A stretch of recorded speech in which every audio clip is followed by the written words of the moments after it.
Blog Talk Radio. There we go. Warning. Warning. Welcome to the 2-minute warning, where sports fans sound off.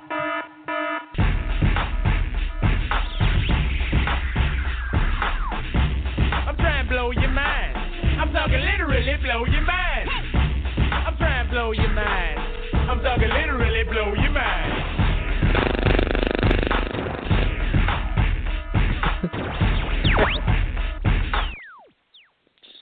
Welcome back, fight fans, to episode 50 of the 2-Minute Warning Pride Rules 50. MMA podcast. Curtis As Jackson always, we are sponsored by ADK Fightwear, Black Hole Jiu-Jitsu, Madama Jiu-Jitsu, and the fine folks at 2-Minute Warning Sports. I am tonight's host, the Reverend Tommy D. Joined with me, as always, by the El Profesor, Omar Sangarima, and my man, the Hoochie Coochie Man, the man who has steady stock in KY Jelly and Teen Beat magazine, the young girl heartthrob, Chris Coochie. What's up, boys? HBK, he's Gucci. Yo. Heartbreak Kid. Oh my God. Fucking Hoochie Coochie, man. That's one of my favorite songs. Yo, my Lord. I got no comment. I'm just. Of course every week you don't, because. Yeah, of course you don't have a comment, because you're higher than an eagle's asshole over the Grand fucking Canyon right now. No. I mean, Jesus No. Christ, you're hitting the bong like fucking Billy Joel hits houses when he's drunk, for Christ's sake. That's holy shit. That's a deep cut. Oh my This God. fucking guy. Oh my God. I remember that, for fuck's sake. Oh Christ on the cross. Yo, my sister's the first album I ever listened to was the greatest hits. Oh man. Because it was my sister's. It was one that she got from Columbia Records. You gave a penny and they gave you like 400 CDs. Well, you know, bro, and well, look at it this way. Jesus. His new greatest hit is against the fucking side of a house in Long Island. oh my God, Anyway. dude, he's a legend though. Are we still All right, talking he's a about legend. Billy Joel, or are we talking about me? Oh wait. Well, I don't think you've hit anything, well, other than fucking, you know. Hey, no dry Crocs that spells. can't No grow dry hair spells yet. for Chris. All right. He's All got right. that sweet So, irrigation setup. we- There's no dry spells for this man. We went off the fucking rails quick, but good God, guys, Quick. episode 50. Quick. We are 2 weeks away from our 1-year anniversary. We have a Let's big get back guest on the rails for like that. the Dolphins. Let's Yo, do this. just gotta Yeah. give a shout out real quick to Spoonie. How about them Cowboys? Ooh, Jury. dirty. Fucking dirty. Yeah, but at least they're not 0-5. Anyway. Oh my God. So, Why would you really? All right. I You hope gotta that the cut- yo, Iron you can Sheik buzz him for finishes that. off whatever's left of Derek Carr's back. Okay? Go fuck yourself. Get out of here. Make him humble. all right, The No, fellas. wheels on the listen, bus we had- go. Yo, Omar, the wheels on the bus go fuck yourself. That's Iron Exactly. Sheik. Yo. Yeah, well, His Twitter is still one of the top 5 best Chris Twitters Chris of all likes time. to follow. Chris likes to follow those school buses all the way to the Fine. school to look at the fresh crop of fucking ass that walks off. Hey man, and So, the shorter anyway, ones are Yo, easier this prey, motherfucker, right, Chris? yo. I swear to God, he's on fire. I love this man right now. I love both of you. This I is really crazy. am. This is I really nuts. am. Well, God, I'm on Damn, fire from big. this weekend. I am on fire from this past weekend. We had a great He had a Bellator couple event. dates. He had a couple dates with young fucking Thai boys. Yeah, Tinder, yeah, I did. Tinder was lit. That's why he's on fire. Grinder. His Grinder account was lit. Is there, Well, is for there the a simple Bumble fact for that Grinder? I don't know what Grinder is and you do, Okay. we'll just Sure. move on. Yo, Allegedly. You expect me to Fuck believe outta that here. shit? Yeah. You expect You're me to plugged believe into that the shit Matrix, for Tommy 1 D. second? You're plugged into the Come Matrix. on, You bro. know fully well Omar, what could Grindr you fucking fucking is. hack into Tommy's shit and prove that he's got Grinder for us? I think Yes, we might have to please. get some screenshots. It might have to happen. Or some Photoshop. Or make a fake account of him on Grindr. I think we have a segment for next week. Oh, no. Oh, God. See who swipes? So, Fucking A. what a weekend, guys. Honestly, The Tom's Yeah. what a River weekend. Band. you Way know. to reel that one in, Tommy. There you go. And Yeah, what a honestly, weekend. well, Friday night was a big night for Chris and I with Darian Caldwell winning that Yeah. belt. You know, we the three of us wrestled under the same wrestling coach, Anthony Reynoso. Chris and I were at Colonia. He left Colonia, went to Rahway. Darian wrestled under him before he went to North Carolina State. You know, it was a great fight. I was a little worried when his nose got broke and he was going to have to start breathing out of his mouth. I was, you know, worried about him getting tired, but, you know, it's always nice to see Aldo's coach come out on the losing end of a title fight. It really is. It really is. Andre Pedneris is just a piece of shit of MMA, and it's nice to see him fucking lose. But, Chris, what did you think of the fight? I watched that fight with a fucking... Yo, I watched that fight with like a heavy heart because of the way the Yankees lost. So it was like mixed, but it was definitely a nice consolation to that bullshit debacle. Not to keep on harping on that, but yeah, man, he grinded it out. He's a beast, man. He's a beast. Speaking of grinder. Yeah. Yikes. Well, how do you think he did on the feet? How do you think his stand-up was? Think it needs work? I think he definitely needs a little bit of work at the stand-up, but I don't know, man. Dantas is really good on the feet, so it might just be a case of like, you know, against a guy that dangerous, you kind of have to not really take chances. Well, what I was liking, he was using, you know, the head kicks and front kicks to keep his distance. His as well footwork as is amazing. His footwork is amazing, and he uses his like the thread of wrestling really well. That helps him a lot. Because you have to respect a takedown against him. It covers up a lot of sins, I think, for the stand-up. Yeah. Like that ever-present, you know, you could get taken down at any moment and then pay for it because he knows what to do. And he showed he's tough, man. He showed his toughness, which is fucking huge, you know? Well, what I loved was the suplex. I mean, holy fuck. Who the fuck doesn't love a suplex? Jesus Christ, man. God damn it. That suplex was amazing. Like, when they were in the clinch, I was waiting for the Reynoso roll. That's what I was waiting for. How many times do you think he's going to sign that picture? The picture of him suplexing, that's such a perfect picture. I mean, it was just perfect form. I mean, yeah, Dantas kept getting up, but you know, he stayed on him. He didn't try anything stupid. He played it safe, but I mean, it looked like he was just trying to wear Dantas out. You know. Dantas is no joke, man. That's you know, you can't take anything away from him. He's really good. But I do hate his coach too, so fuck him. So Omar, did you watch the fight? Absolutely. Those are fights I actually did get to see. I'm gonna be, you know, a chooch later and be like I was tied up with a bachelor party for the Saturday festivities, so I had to watch it after it happened. But those I actually watched live, and that was just, it was tremendous to see.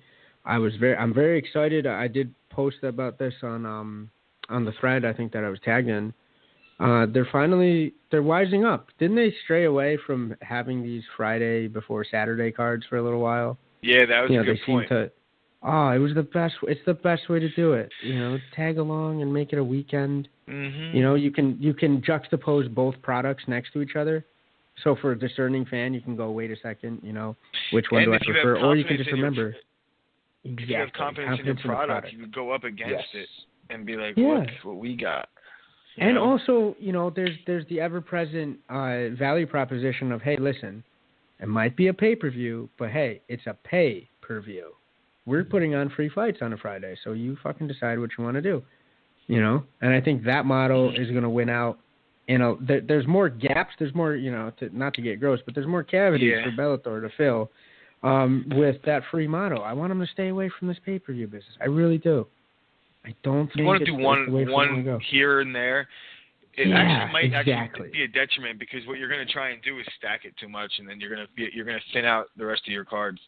And you already have it's already top-heavy divisions as it is, as you pointed out, Tommy's pointed out, where, you know, beyond the first few, you know, amazing guys, it's thin. So I want to see these cards on Fridays, fill them with folks that are you know, up-and-comers that people sleep on, you know, and then they'll make for exciting fights because you have hungry people on there. It seems like they're willing to pay a lot for a prospect that hasn't done anything yet and bring him along slow. It's like they're doing with Dylan Dennis and Pico. Like these guys are getting paid pretty decent if you look at in relation to the rest of the guys on the roster. Dylan Dennis, did he fight? No, but he fought against his appendix. Paid. I think this weekend he fought against his appendix this weekend, I believe, and the appendix lost. It got removed. I don't think he's ever gonna fight if we really want to get technical about it, but not to make this about Dylan Dennis. I don't. No. I completely agree. No, he sold Bellator Wolf tickets. That's what he did. He sold them Wolf tickets that he wants to fight, but he really doesn't. And he does look like one of those Wolf boys from Mexico that shaved. So I think that really makes a lot of sense. Motherfucker. He does, man. Right now, right now, Chris is watching the Yankee game, as are most people. I'm trying to block it out. I'm watching it as well. It's hurting me. Either that or he just broke his bowl and he probably just committed suicide. There's no drug use. You know exactly what's going on right now. I'm watching the fucking Yankee game and this piece of shit just hit a home run. There is no drug use. You know what's really funny? That video of the Dolphins coach that just surfaced, Chris was the one who was videoing it. You know that, right? I love how you juxtapose dolphin and surface. I don't know if anybody else caught that, but well done, Tommy. That was that guy's a fucking lunatic. He's a joke. How dumb? He's a joke. Dumb. I'm not even hating on the dude. Just what are you doing? No, and sending shit I'm hating on people giving themselves the Bobby Shmurda. Can we call it that from now on? Because you're snitching on yourself. All right, what the fuck is going on here? Okay, anybody whips out a camera or anybody whips out any sort of recording device, they're getting punched in the mouth, and then I'm doing my rails. Allegedly. I'm not going to fucking how much did he pay you? How much did he pay you to take that video? Did he just give you some of the coke? Is that what the deal was? More than likely, yeah, I'm telling you. Man. And I drove home with Bam Bam in my car. The crazy thing is the dude took the video himself. You could even, nobody, he just took it on his own phone and sent like a video. He was doing a selfie. Did he just pay? So wait. What did he pay you to do? Dance around like Marilyn Monroe for him? Is that what the deal was? Well, they said it was a side piece that leaked the video. It was one of the sides. Technically speaking, in this case, the side piece would be somebody that he found on Grindr. So Tommy, we're looking back at you, bro. I'm just kind of asking, man. I've never been down to Miami. Florida. Jesus, you're not allowed. I've never been to the state of Florida.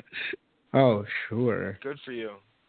Is your PO listening? Because mine is. I've never been to the state of Florida. I've never.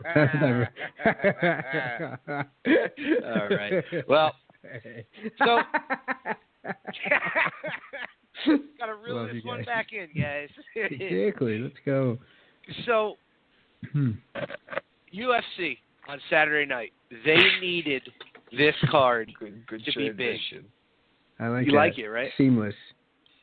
They needed this. They needed this card to be big. They needed it to be really big to set up the card for November, and I think it delivered, 100%.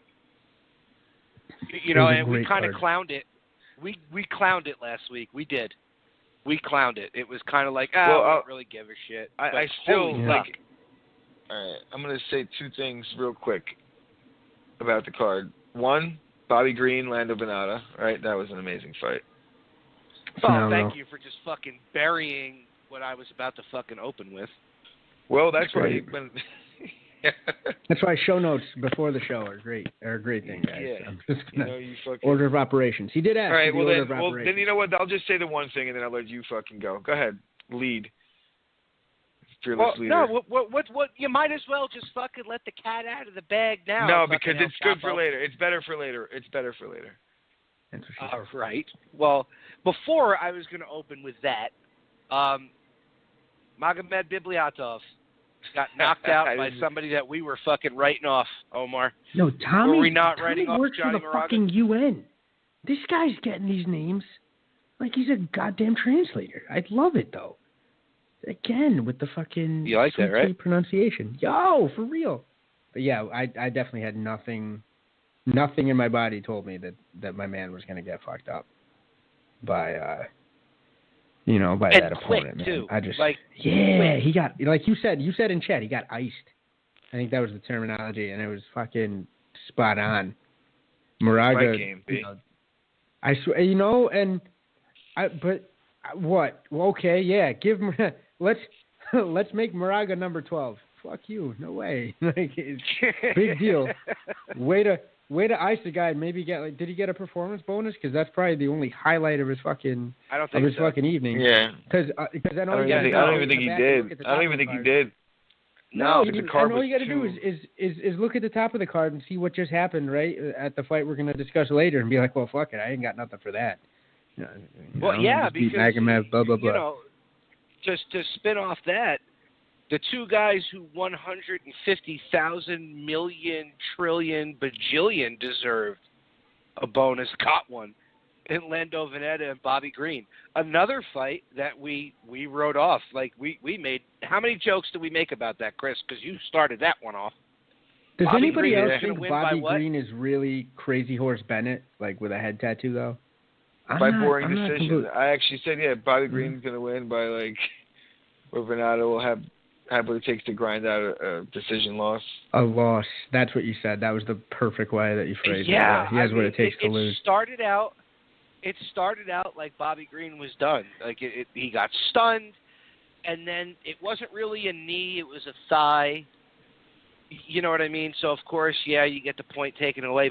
But Jesus Christ, did Bobby Green bounce back? I mean, those two beat the living shit out of each other for 15 minutes. I wanted his head tattoo was glowing. Rounds. His head tattoo was glowing. Holy shit! You wanted more rounds? Wait a second, yes. Chris. Hold on a second. Now he wants to give away all sorts of rounds to everybody, right? Jesus Christ. John Kerry is on the line, apparently. Check the commission on that. Flip-flopping like a motherfucker. I wanted to see too. I mean, obviously, I really think we're going to get to see another fight with those two. I don't think it's going to be a main card fight. It'll definitely be another FS1 fight. But were you guys upset with the draw? Because I really wasn't. No. Not at all. No. I think that was a well-earned, and you know what's funny? Whoever scored this a draw, I want those judges to be permanently the judges for every fucking UFC fight from here on out, and even some boxing fights. Because it seems like that crew understood nuances in the fight game more so than I've seen from a lot of MMA judging recently. I know what you guys think, but that was spot on, man. Yeah, well, I agree. What I liked about it was, like Rogan was explaining it perfectly. Because Nevada hasn't adapted the new scoring system for MMA.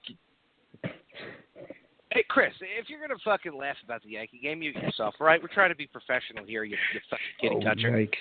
Yikes! It's fucking yikes. Calling him out right there. But no, Rogan's explanation of it all was perfect. You know, when he was talking about how they haven't adapted the new scoring system yet. So, in the new scoring system, with the knockdown, you could have given that a 10-8 round for Veneta, but then with the 1 point taken away, it still would have been 9-8. So maybe Veneta could have ended up getting the decision, you know what I mean, the way the fight went. But you can't be upset with that draw. You really can't be upset with that draw. And right. I think it's going to set up perfect for a nice rematch, I think. The cynic in me doesn't think we're going to get as good of a fight in the rematch as we did the first one, because lightning never really strikes twice, but, you know, who am I? What do you think? I don't know. Veneta both guys. After you, Chris. Both guys think they won. So they probably are going to be like, the UFC might give them each a little step up if they don't rematch. So at the very least, because it was such a good fight, they both move up. Regardless. But I'm just glad they both got a bonus. Yeah. You know what I mean? I'm glad they both got a bonus. But yeah, go ahead, Omar. Oh no, I was gonna say if Veneta gets his head tattooed, I think that's the only way that we'll see like a better fight, because then both of them will have, you know, that eighth meridian unlocked via the acupressure from the tattoo, and then you're just gonna see fucking spinning shit and glowing people, and people just fucking, you know, eating souls. We're doing and shit. Spinning shit now. And we are. Veneta does a lot of spinning shit. He does. It worked on two levels, man. And Chris, I appreciate that you appreciated the work I put into that one. Thank you. There you go. Hey, Chris, do you think it surprised Veneta that Bobby Green just wanted to stand and bang for the most part? Yeah, I mean, it had to have. I think it surprised me. I thought he it was didn't just trying surprise to me wrestle the because Bobby shit out of Green him. has shit IQ for fighting. So if there's anything you can ever count well, on, the fans it's Bobby won. Green. The fans won. And for you know sure. what? So did he. He won too. In a draw, they both fought well and definitely left a good taste in the fans' mouth. This is better than a boring decision for either of them. What do you think? Like, even if one of them had won, like, a shit decision 100%, that we wouldn't be talking 100%. about? Yeah. There you go. That's a good Well, point. they said it perfect during the commentary that both guys were smiling and happy with the decision, so that they knew that the draw was the right call. Yeah. Thank goodness. Yeah, I'm glad Adelaide Bird had nothing to do with this judging. That's all I got to say. Like, keep that bitch as far away from an MMA judging table Man, as she's humanly standing on a possible. highway right now with a fucking sign saying, "We'll judge for food" at this moment. I hope she's standing in the middle of the highway, and I hope that it's really rainy and cars can't stop well, and it's dark. I'm just going to leave it at that. That bitch is a like cancer Stevie in the Wonder's fight driving world. on that highway, you mean, for some odd I'm reason? telling you, I hope to Stevie Wonder's drive a car? driving, and I hope the ghost of Ray Charles is spotting for the Stevie Wonder driver, and then we just have a crazy conflagration. She gets burned and run over. Fuck that bitch. You guys are fucking nuts. I'm telling you, get the fuck out of here. Are you kidding me? I actually paid for that boxing match, but that's another story for another time. Fuck out of here. Yo. I'm so mad. I'm so mad. You need to teach your boy some shit. I'm saying, man. Yeah, really. Like, you're a sucker. No, I felt like, I wanted to. It was one of those, like, he was doing it. He did it for Oscar. Get the fuck out of here. Fuck you with that stuff. I did it for the big drama show. I didn't do it for no Oscar. Yeah, they all right? stick together. That's enough. Omar and Oscar stick together. Oh, we do not, sir. I'm not on Grindr. You tell me what you and Oscar like to do off air. Omar, anyway. What everybody doesn't know is Oscar used to cut Omar's mom's lawn back in the day before he became a professional boxer. I don't like the connotation. The way you said "cut the lawn" had a sexual connotation to it, so we need to cut that. Oh my God, I didn't out. mean that at all. That's fucking messed up. My mother's a great woman. You leave. There are alone. no your mama jokes on this show. We don't go that low. No, we don't. We'll talk about a female fighter. Yeah, we don't go that low. low. I get this fucking guy. I know, we'll right? Go that low. Meanwhile, as if what I get subjected to isn't lower than that. Jesus, I love it. Yeah, so do I. Because it's just too much fun with Chris. That's why. It's the best. And I really don't care what you guys say about me. Of course, that's messed up. Well, yeah. I mean, how could you deny the truth? Thought we were cool, Chris. So he takes it. No, Omar. I was more or less talking about Tommy. Clearly. So I'm still crying. Okay. Okay. But Tommy takes this opportunity to drive the joke even fucking further home. I'm telling you, it's like a dog on a bone. Just doesn't let it go. It really is. Oh man. So that pearl necklace fight was pretty fucking interesting, when she just kept getting fucking whacked in the back of the fucking head. Oh boy. I mean, that pearl necklace. Well, no, the only reason why I said pearl necklace is because Chris had privately texted me and like, hey, wouldn't it be funny if this girl's middle name was Necklace, so I could just call her Pearl Necklace? What the fuck is he talking about? Yo, Bus driver so high you didn't even know. Bus driver McGee over here. I can promise you that did not happen. Screenshot it. Screenshots or it didn't happen. I like that. Photos or get the fuck out, right? But yeah, I'm sure you guys watched that fight. Like, at what point does the referee pull the other fighter aside? Like, hey, listen, the back of the head is a no-no. Stop hitting in the back of the goddamn head. I mean, how many times? And it's not even something that you have to verbalize. You don't even have to verbalize it, though, because it's like, okay, maybe there was a language barrier. Poliana Bocello, maybe. Just point to the back of your fucking head, do the no smoking sign, and the punching motion, and then let him go back. We're just right? Yo, you need to cut it. just like you need to put some respect on her head. Just rub your hands together. Yo. Yeah, I mean, that was the only. There's fight international signs for yo, chill. For fat. Exactly. 100%. Exactly. That's it. Look at the Unforgettable video, right? They did in Africa, and there's like international signs for like chilling and shit. So that was fucking a the person's only wife. Fight that right? That was the only fight that like kind of pissed me off. Like I was just kind of like, ugh. You were just mad there was two girls fighting. You're still the Archie that Bunker is so of not the true. show. It's not even. I know. I want to see Kat Zingano get in there and fuck up Cyborg when Cyborg decides to sign a fucking contract. That's what I want to see. You're fucking. Wow. Who's high now? Get the fuck out of here! Are you talking about? Yo, no way. I'm sorry. Probably. That's yeah, just like, not. She's not gonna. Why? Be, then she could become the intergender champion. Oh no! You went the Andy Kaufman. Jesus Christ! What the fuck? Where's Jerry Lawler when you need him? For fuck's sake, just to cool this one down. Fuck out of here! That's crazy. Yo. Oh God. So anyway, Beneil Dariush. How about that guy, guys? How about that versus Evan Dunham? Evan alt-white Dunham. Evan Dunham is like a fucking drone. What the He is. He really is. Yeah. Evan Dunham owns 10 tiki torches that he can loan you on moment's notice. Oh, so what are you saying? He's in Charlottesville right now? Is that what you're saying? I'm saying that he's moved on to probably one of the other areas where, the Daily Stormer has said is a problem area for fucking blacks and Hispanics. Fucking Evan Dunham's out there doing the Lord's work. Fucking white supremacist looking ass. Well, all right, so what do you think? Do you think Dariush beat him? No, God, no. I think both of them, this could have been a fight that either one of them could have made a statement and maybe, the power rankings, right? Then we talk about the arrows going up and down. Maybe the arrows he could have boosted them going up. But right now it's who the fuck cares? And I love how this fight was on the main card, and whereas we have Bobby Green. I love your style. Right? No. I love your style. This fight almost might get buzzed.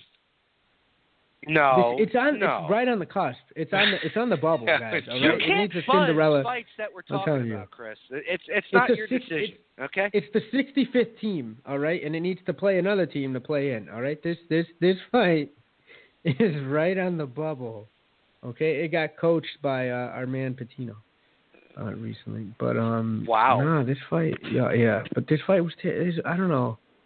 Either one of them should have beat the brakes off of somebody. Who's fighting hungry? Bobby Green and Lando Venata apparently are. But Evan Dunham hasn't fought hungry since I don't fucking know when. And Beneil Dariush seems to not be able to get out of his own goddamn way. He could be a star, but I don't know what's going on. Is it injuries he doesn't tell people? Is it King's MMA being great but not amazing? I don't know. What do you guys think? Fuck. Maybe he's just fighting for a paycheck, bro. Maybe. Or hair he just gel. Needs a paycheck. That dude's hair. Fucking hair is amazing. Are you jealous? No, you know what? Because I'll put my waves against anybody's. Hair-wise, fuck you. No, this wavy mess is amazing. I know you bust my balls on the vidcast about it, but you know what? When I put a little work into this thing, oh boy, I clean up what. But like going fishing. And shit. But Beneil Dariush needs to fucking, I don't know. He needs to remember that he has a world-class jiu-jitsu pedigree. I don't know what he needs to do.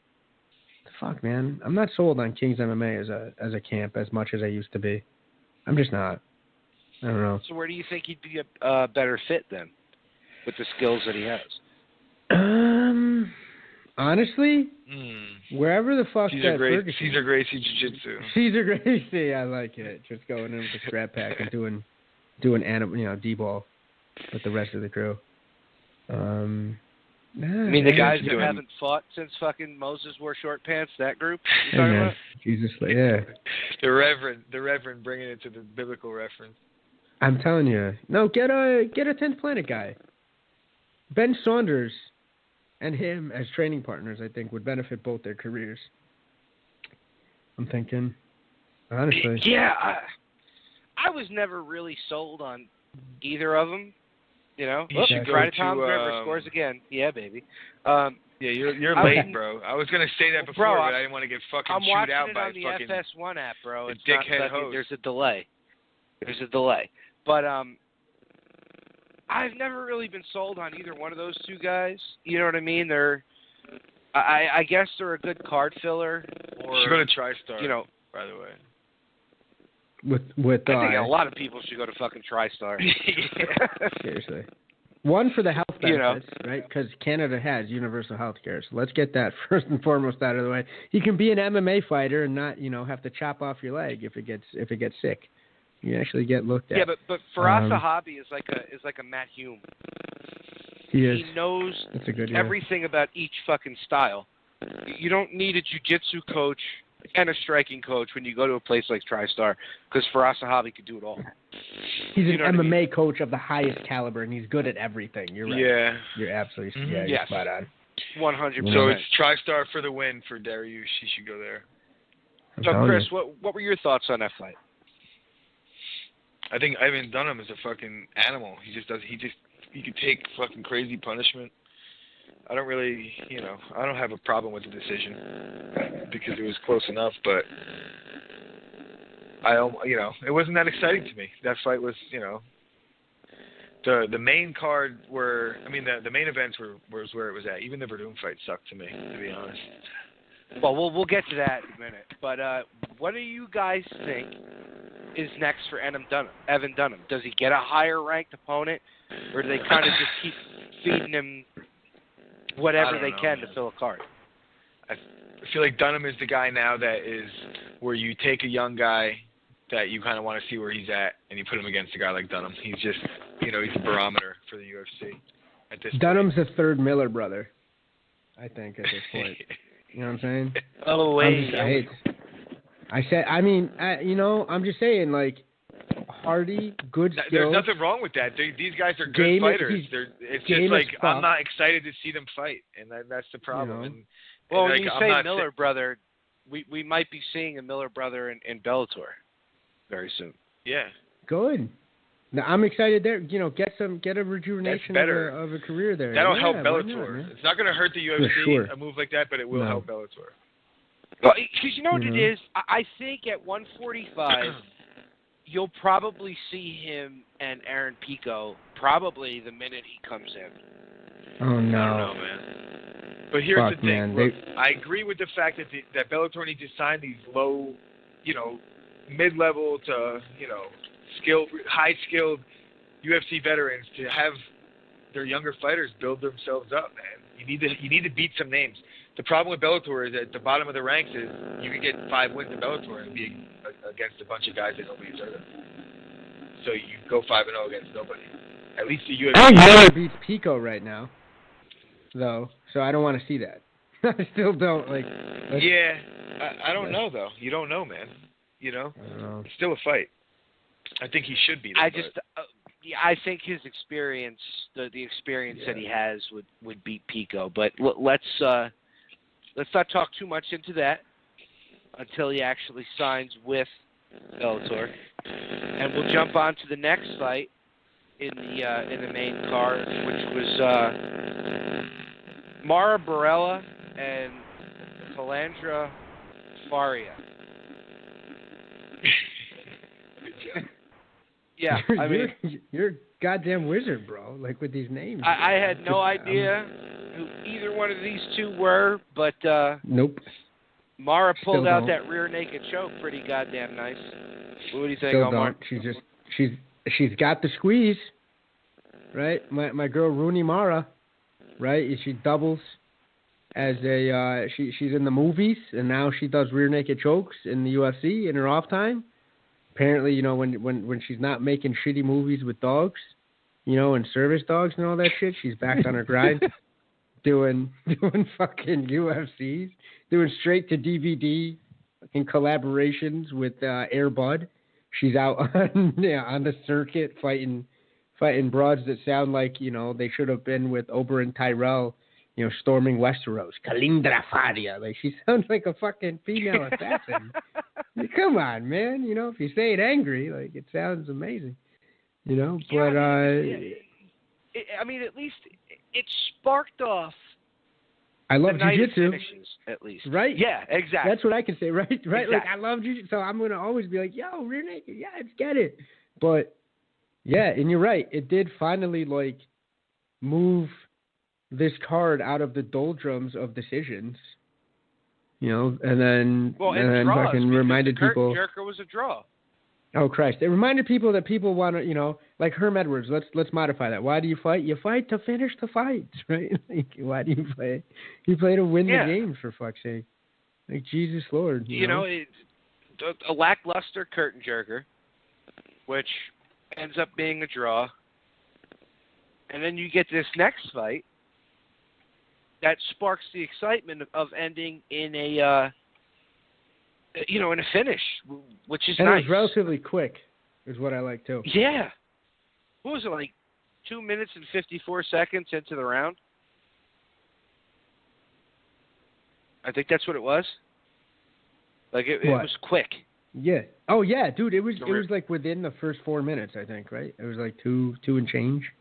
I think. Like, yeah. It was, and she just fucking got the squeeze. I'm excited. It's. The female divisions are always thirsty for stars. So this is a nice little, star-making moment for Rooney Mara. But we'll see what the future holds for my girl. Definitely stop making shitty movies though. Definitely for sure. Remember that you have great skills both in the UFC as well as on the silver screen. And maybe do something with the eyebrows. Just please, just maybe. Doing the eyebrows. It's just, when you have strong brows, you look like a villain to me. I'm sorry. You just do. It just looks like, So. Or you could at least pull off the people's eyebrow like Chris does, He does. But I think it's because it's fiery red that I think that he pulls it off as well as he does. Ginger. I didn't want to go there. I wanted to keep it, I feel like Evan Dunham just handed you a tiki torch, you hateful bastard. Man. But let's keep it PC for now. No, fuck it, whatever. Great finish though. What do you think, Chris? Fuck you guys. Great finish. Hey. Great. I had your back, man. Get out of here. No, I know. Well, Chris always likes to see a female getting choked out from the rear. That's his go-to. Oh move. My God! You know what? Finally, Somehow Tommy's worse. fucking said something that's true about me. That's fine. Yeah, that's fine. Good God, my Lord in heaven. So, Fabricio Verdum, guys. How about what a letdown. Let me tell you something. What pisses me off about this, and yes, Derek Lewis did great things during the hurricane. Congratulations on saving people. So he's a human Good being. for you. Good for you. That's great. You're a fucking asshole for signing on to this fight, doing all the media, setting everything up, doing the weigh-ins, and then I don't think he ever had intention. He had zero intention of fighting.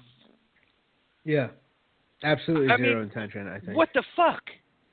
Yeah. What he just did right here, because honestly, in my honest opinion, this fight would probably have set either one of these two up with the winner of Ngannou and Alistair Overeem. I think if Ngannou wins, he's getting a title shot. Yeah, well, now he is. Now he is, yeah. And big so ups, 150,000 fucking % respect to Walt Harris for stepping up at the fucking 12th hour to fight Fabricio Verdum. Like, I give him all the credit in the world. I mean, yeah, he got fucking stones quick. But the stones on the guy. But how do you not take that fucking chance? I'm sure he got paid very well for taking that fight. But like you said, Omar, that is some stones. I hope he gets another fight automatically. Like, I hope the UFC does right by him, because they used to do this. Yeah. They used to do this when before WME days, right?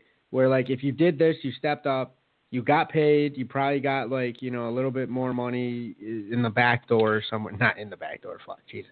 You got some more money like in the back office. Are you talking about Chris? Money.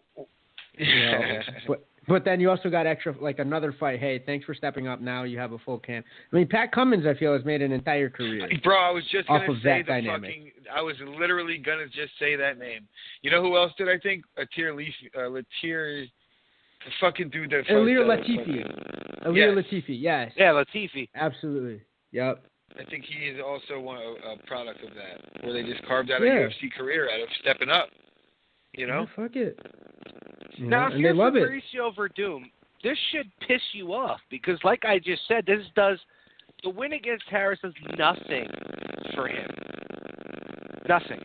Because if I'm Verdum, I get on Twitter and I just go, hey, listen, Maricon, all right, when your back stops hurting and you get off your period, you call me. I'm Verdum. I treat again. this as a win. If I'm Verdum, I treat that as a win over Derek Lewis. In my head. Yeah. I'm sorry, but the herniated you know what he tapped out from? Issue, Fear.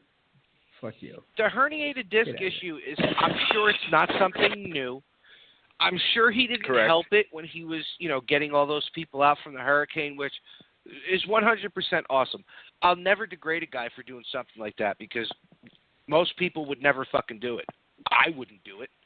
Hey, Trump's not even doing it in Puerto Rico right now, all right? So if Derek Lewis is feeling up to it... The Puerto Rican goddamn fucking mayor was saying that they had no fucking supplies and she was standing Derek in front of Lewis of supplies. has anything going on right now, he seems like his fight card might not be filled.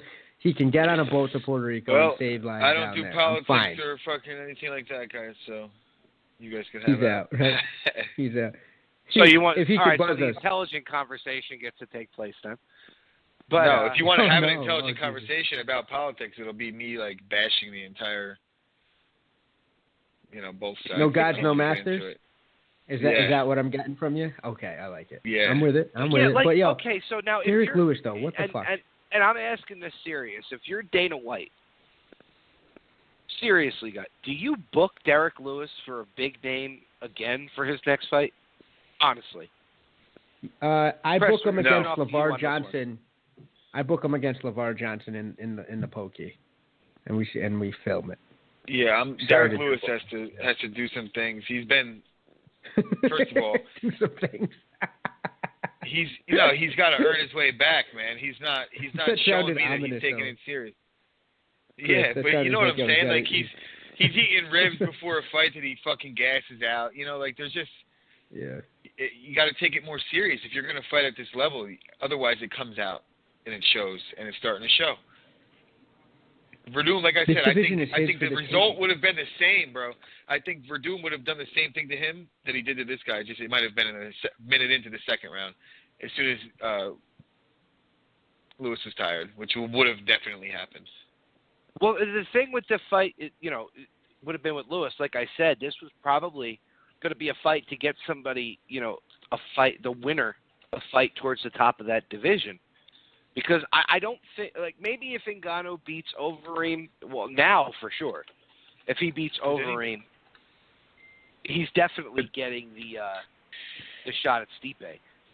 But I hope he beats Overeem. That, I honestly think that the level of fighter between Verdum and Lewis is such like a stark difference. I think Verdum is so much better than him, and it's crazy how thin the heavyweight division is.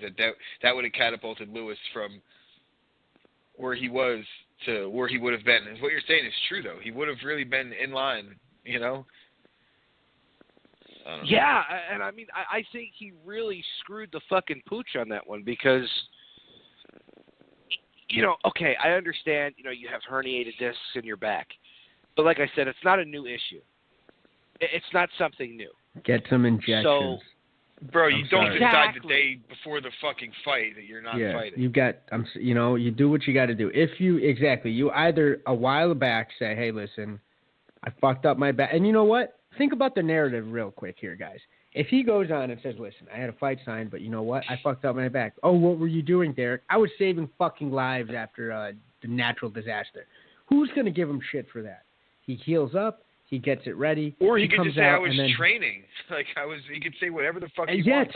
so that the UFC could cover it, right? Like, I would do that too. I would be like, you know what? I slipped my disc while, defending this takeout. Why would you, like, it's another Amanda Nunes situation. You went to the weigh-ins, you did all your shit, and then the day of, you decide, I can't fight. Was he trying to just get paid? Like, do you think that Bro, they back think in that the day, they used to fight, it? like, injured because they fought that same night and, like, broke a bone in their hand, and they still fought. Exactly. Dude, a lot of these guys go into their fights. Yeah, but a lot of these guys, I don't think it's this way anymore. But they used to go into the fights injured, so that way their promotion pays for them to get fixed. Like, they would go into the fight with a torn ACL because they could say, well, I tore it in the fight, and the promotion pays for the surgery. You know what I mean? I don't know if it's that way anymore. I think that still probably still goes on. I mean, I don't think, it's sort of like it goes on everywhere, though. That's the old school workman's comp hustle. In terms of, like, I hurt myself off the job and I show up on Monday, oh, my hip, and fell off a ladder or some bullshit. But I think they would try to at least continue and maybe get paid somewhat. Honestly, you either decide back in, like, maybe 2-3 weeks ago, hey, I'm not going to make it. Or, as much as I hate to say it, take something and get through the fight and figure it out. You don't do this. I don't hate to say it at all. Wasn't it the morning of? Right? Yeah. Was it? Yeah. It was terrible. Yeah. And I don't want to completely make the point that I'm going to make now until we get to the topic that we're going to talk about for the main event. But I think he could have fought through it. He could have went out there and fought. Like I kind of think, like Chris had said, I don't think that he knew that he was going to win, and this was just an easy way for him to get out, which is kind of surprising for Derek Lewis because he talks a ton of shit. But I just think that he's more of a comedian than a fighter. Not to say that that's actually not true. I mean, like, I don't think he had any intentions, and like he just retired in the fucking cage after his last fight. Yeah. El Gary just hit one, by the way. Nice. Yeah, it's just. Fuck Cleveland. That's hashtag. It's disappointing. It really is disappointing because, like we've said, the heavyweight division is so thin, and it needs more stars, and he just completely shit the bed. If he gets 100%. his act together, he could be a perennial contender in this division. Is I think what we're all trying to say. No, which is what's crazy. It is crazy. Yeah, the state man. of the division with his star power. And with how hard he hits, he is like one swift combination away. Bro, just get in shape. From being on the bubble. Dedicate. Just get in shape. That's it. Exactly. That's it. He has a bigger frame than Roy Nelson, so it's not like we're saying he could be a middleweight for fuck's sake. I don't think he'll ever be like a top guy, but he could be a nice, he could definitely contend. But I don't think he'll make money ever. And he could make money. Yeah. He could put asses in seats. His Twitter's hilarious. His social media is fucking phenomenal. His post-fight promos are legendary already. You could see a Rumble Derek Lewis fight. Oh Christ! And I'd love for them to talk God. shit before because I think Rumble's a terrible shit talker, and I think Derek Lewis would make him look straight up half retarded, and I think it would be hilarious. Rumble wins that fight on stamina alone. Oh, for and that's sure. Crazy. Rumble. Yeah, but Rumble's not 75 pounds overweight either. Like fucking Derek Lewis is just fucking out of shape. Yeah, he is. He is out of fucking shape. And this is coming from and I'm saying this, and I'm fucking out of shape. He is out of fucking shape. He looks like if you put fingerless gloves on his hands and like one of those little skull caps, he could be like at a dock unloading trucks and shit. He just looks like he belongs standing at a fucking barbecue, just fucking. At the cookout, just fucking manning that grill. Yeah, exactly. That's Derek talking Lewis. shit. Give me that sweet baby Ray. That's what he reminds me. I don't even think dude is gonna deny that. No, he wouldn't. It wasn't fucking bulging disc. It was the fact that he had a Columbus Day cookout to get to, and he didn't want to get injured.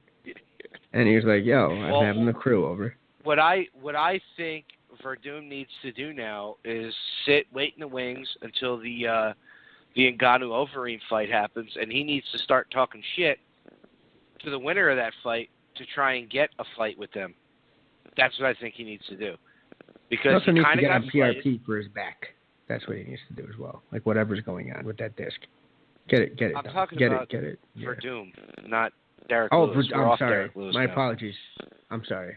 I thought you're still like, yo, he needs to wait in the wings or whatnot. You know, Verdum Yeah, needs Derek also Lewis needs to fight Travis Brown again. That's what he needs to do. Oh no. Two guys on their way out. That's what he needs to do. But no, Verdum needs to wait, like I said, wait in the wings and talk shit to whoever wins the Overeem Ngannou fight. Just to try and get himself back in there. You know what I mean?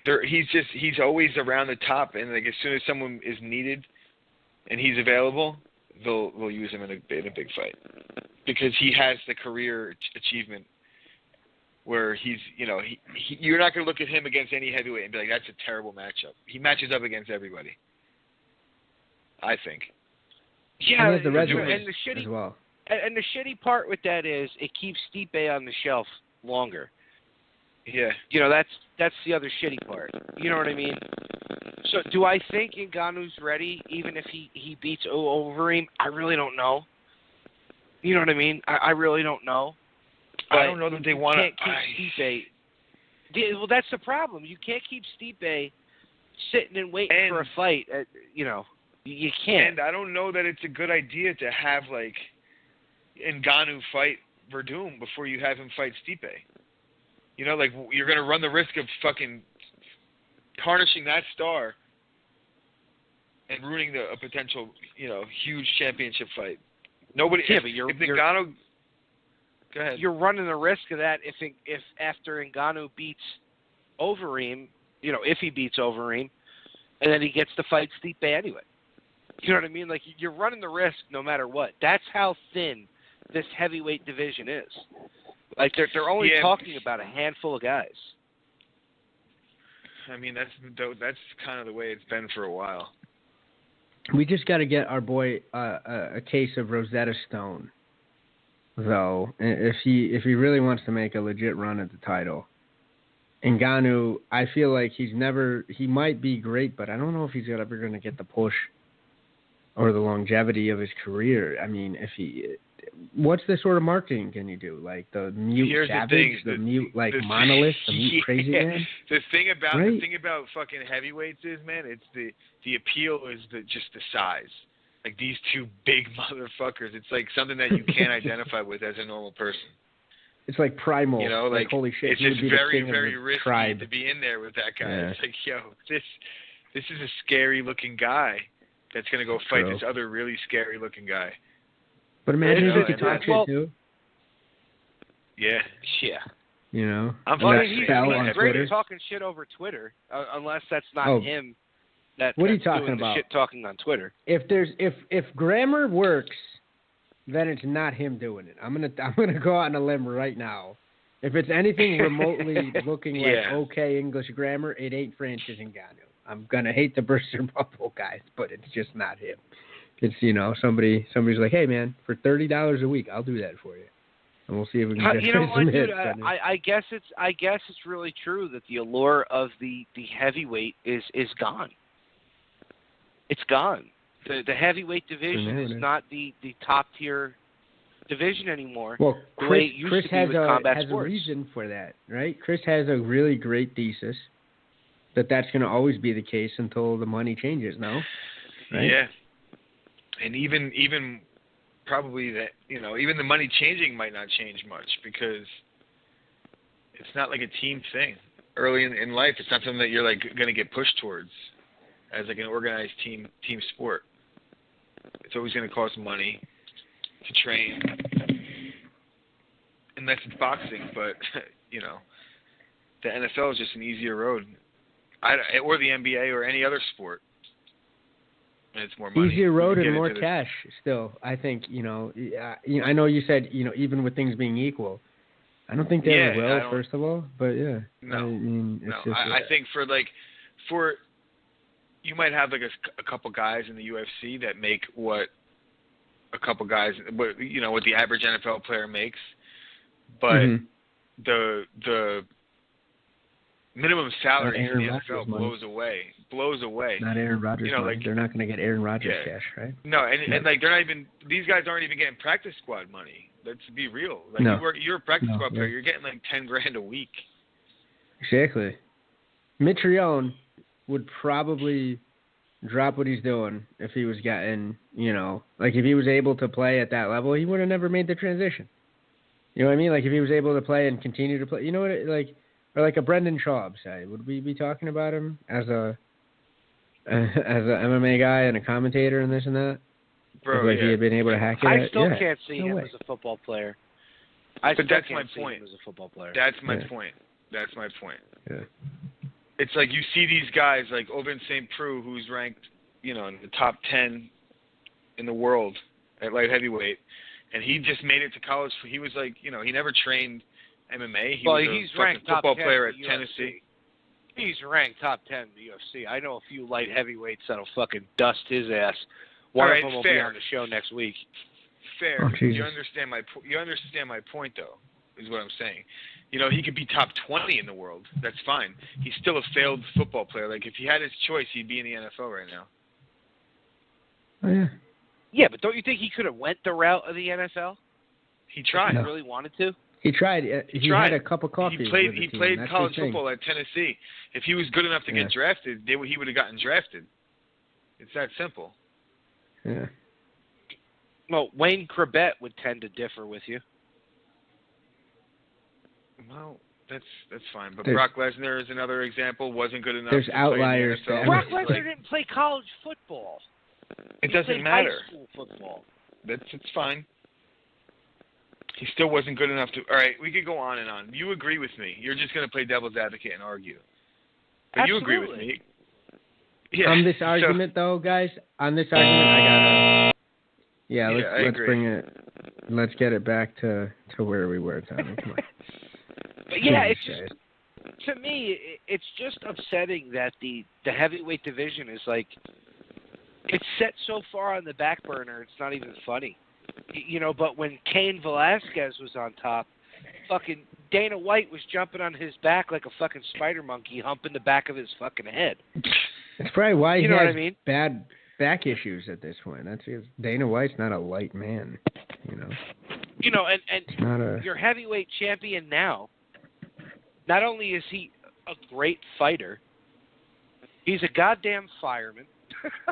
You know what I mean? Like he should be one of the faces of your sport, and you don't even talk about the fucking guy.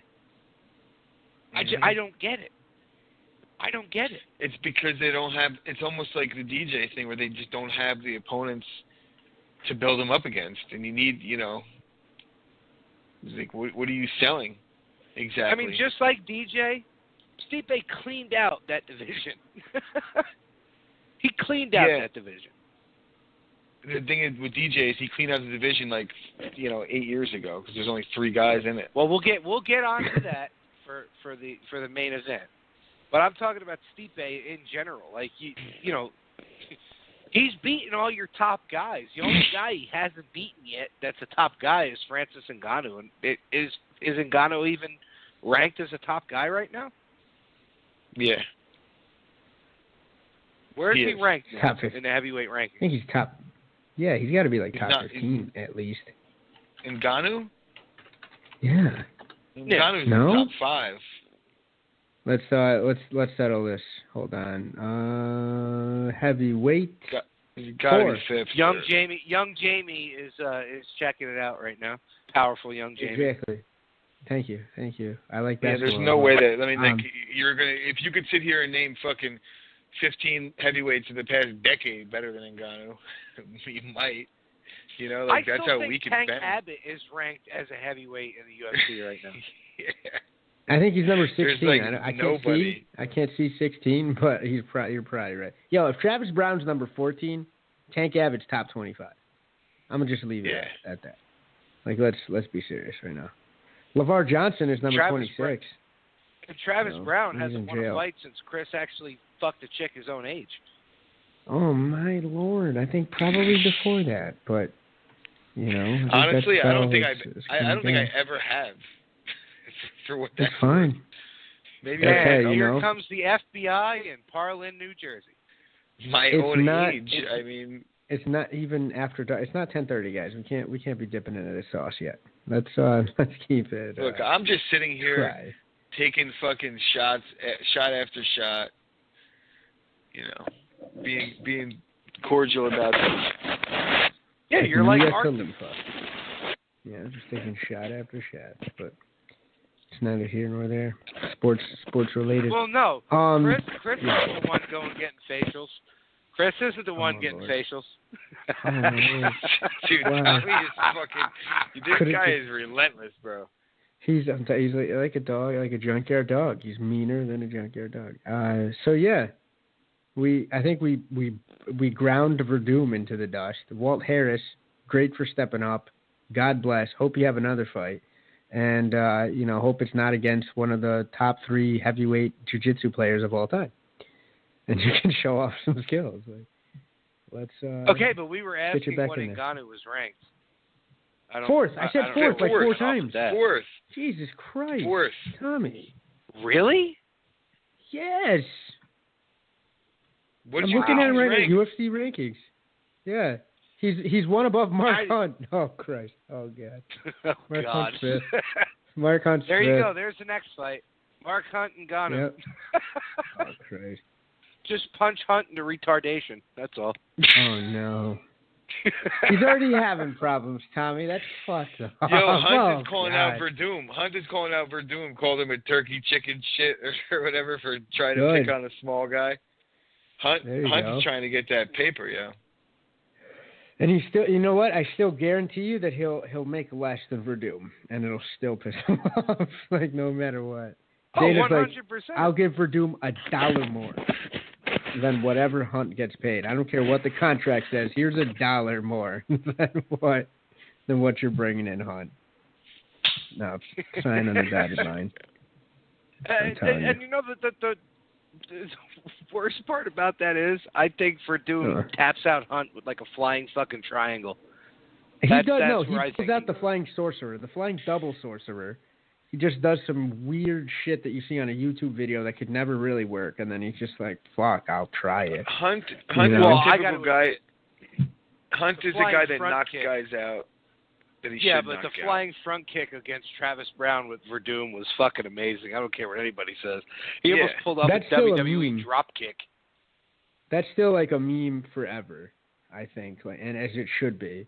Because a man that size trying those flying shenanigans, it's like, you could feasibly put wings on him and be like, yo, this motherfucker's an actual live Pegasus. He's the size of a fucking half man, half horse. Works. He's a centaur with wings. And it works exactly. Yeah, I was just going to say that. Yeah. All right, so that could be the next fight for Verdum with Mark Hunt, and, that might be the feasible end to Mark Hunt, and then he could, pursue his lawsuit. Not his career. And then, just an end to and then stand on the side of the road in New Zealand with the sign. You think the UFC is desperate for any type of name in the UFC in the heavyweight division? Hunt has got like 6 more fights. They're gonna fucking keep on lining him up, taking that beat, earning that lawsuit. Yeah, I don't know, bro. All right, so Ngannou's 4th. All right, so we talked about that. Ngannou's 4th. Jesus Christ, this thing's gone so far off the rails. I'm watching Severino fucking with lights out. Chris is looking at fucking Legal Beaver fucking magazine right now. He's looking at Jesus pictures Christ. of Rose Namajunas and being like, she looks 12. Like, I could get it. Omar's even firing shots. I gotta do. No, it's just because Rose is on the side of this rankings chart. I just thought of it.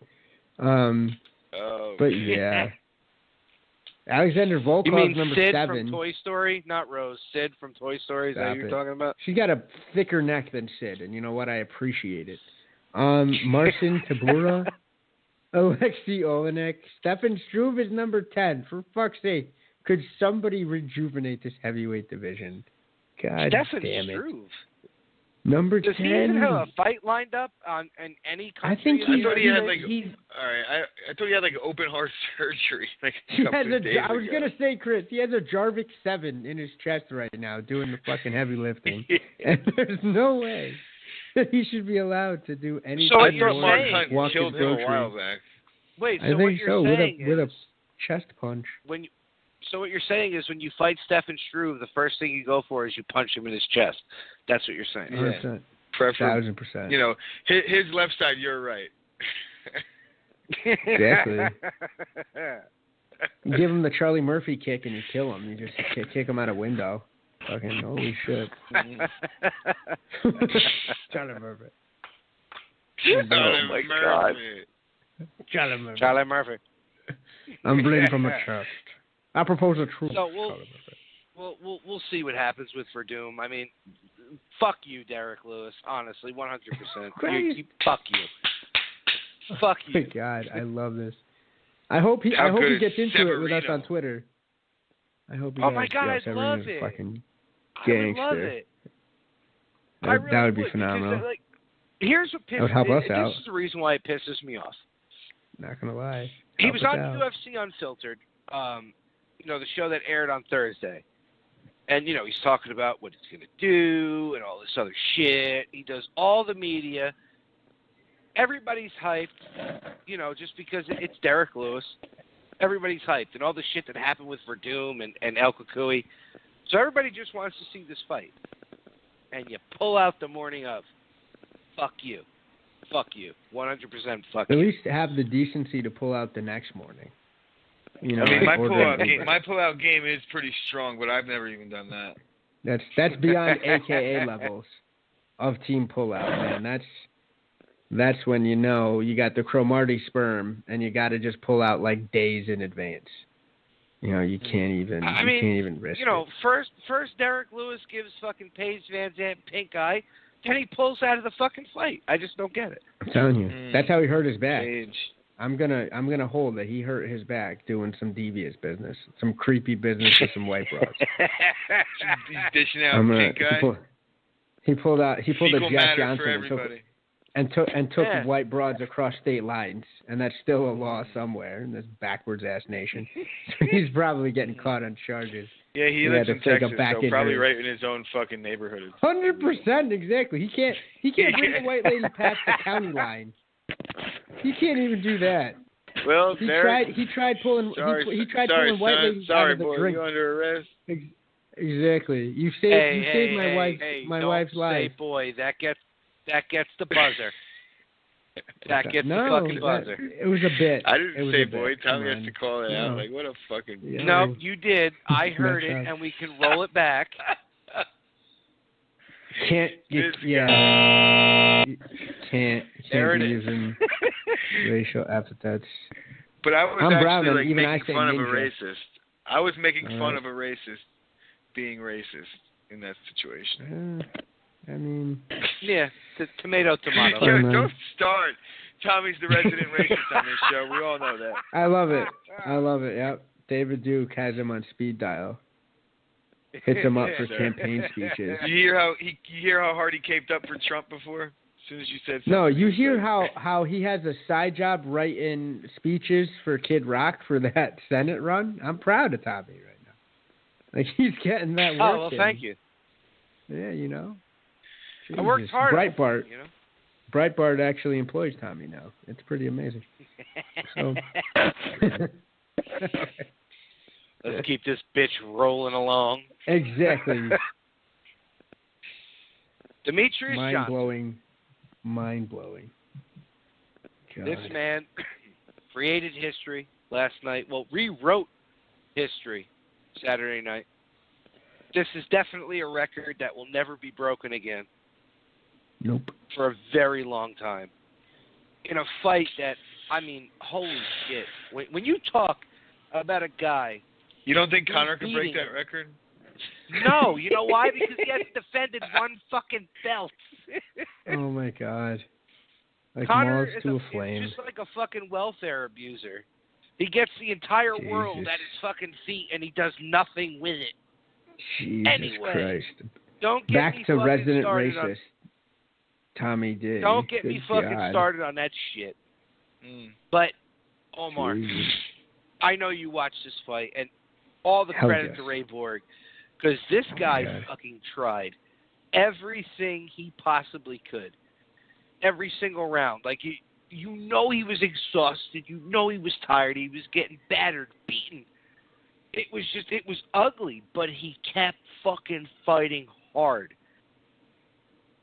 Do you think... Ray Borg, yeah. Do you think that the rest of that division is in fucking hell? Because if it's not Demetrius Johnson beating your ass, it's Ray Borg. What do you think? I agree, man. And Ray showed so much tenacity and wrinkles to his game that he needed a dance partner like Demetrius to bring out of him. You know, I was always excited about how he was crazy in the transitions. He was a little Tasmanian devil with the back and forth, right? He had some crazy fights leading up to this, and they were super entertaining, and really fights that I think you can only see in and around this weight division. Let's say that right off the bat. I don't think you're going to see Derek Lewis put in the amount of volume in a fight that you'll see the 125-pounders do.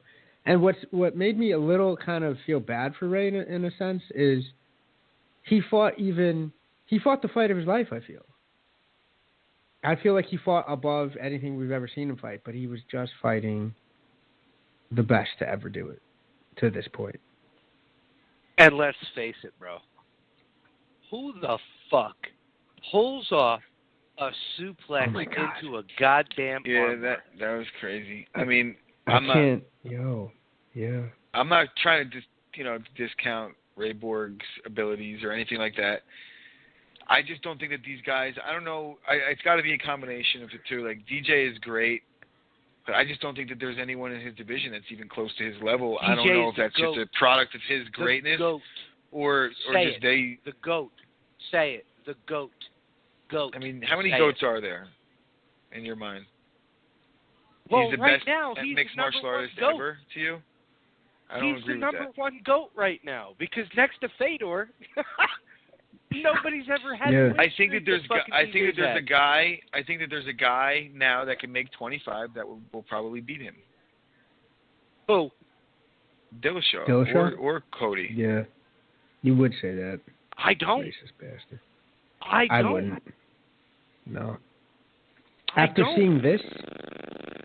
Yeah. After seeing, do you think what would Ray Borg and Dillashaw? You think that would be a good fight? I do because for sure. Look. Ray Borg showed heart that a lot of the guys just don't have. Yeah, but he also didn't really do anything.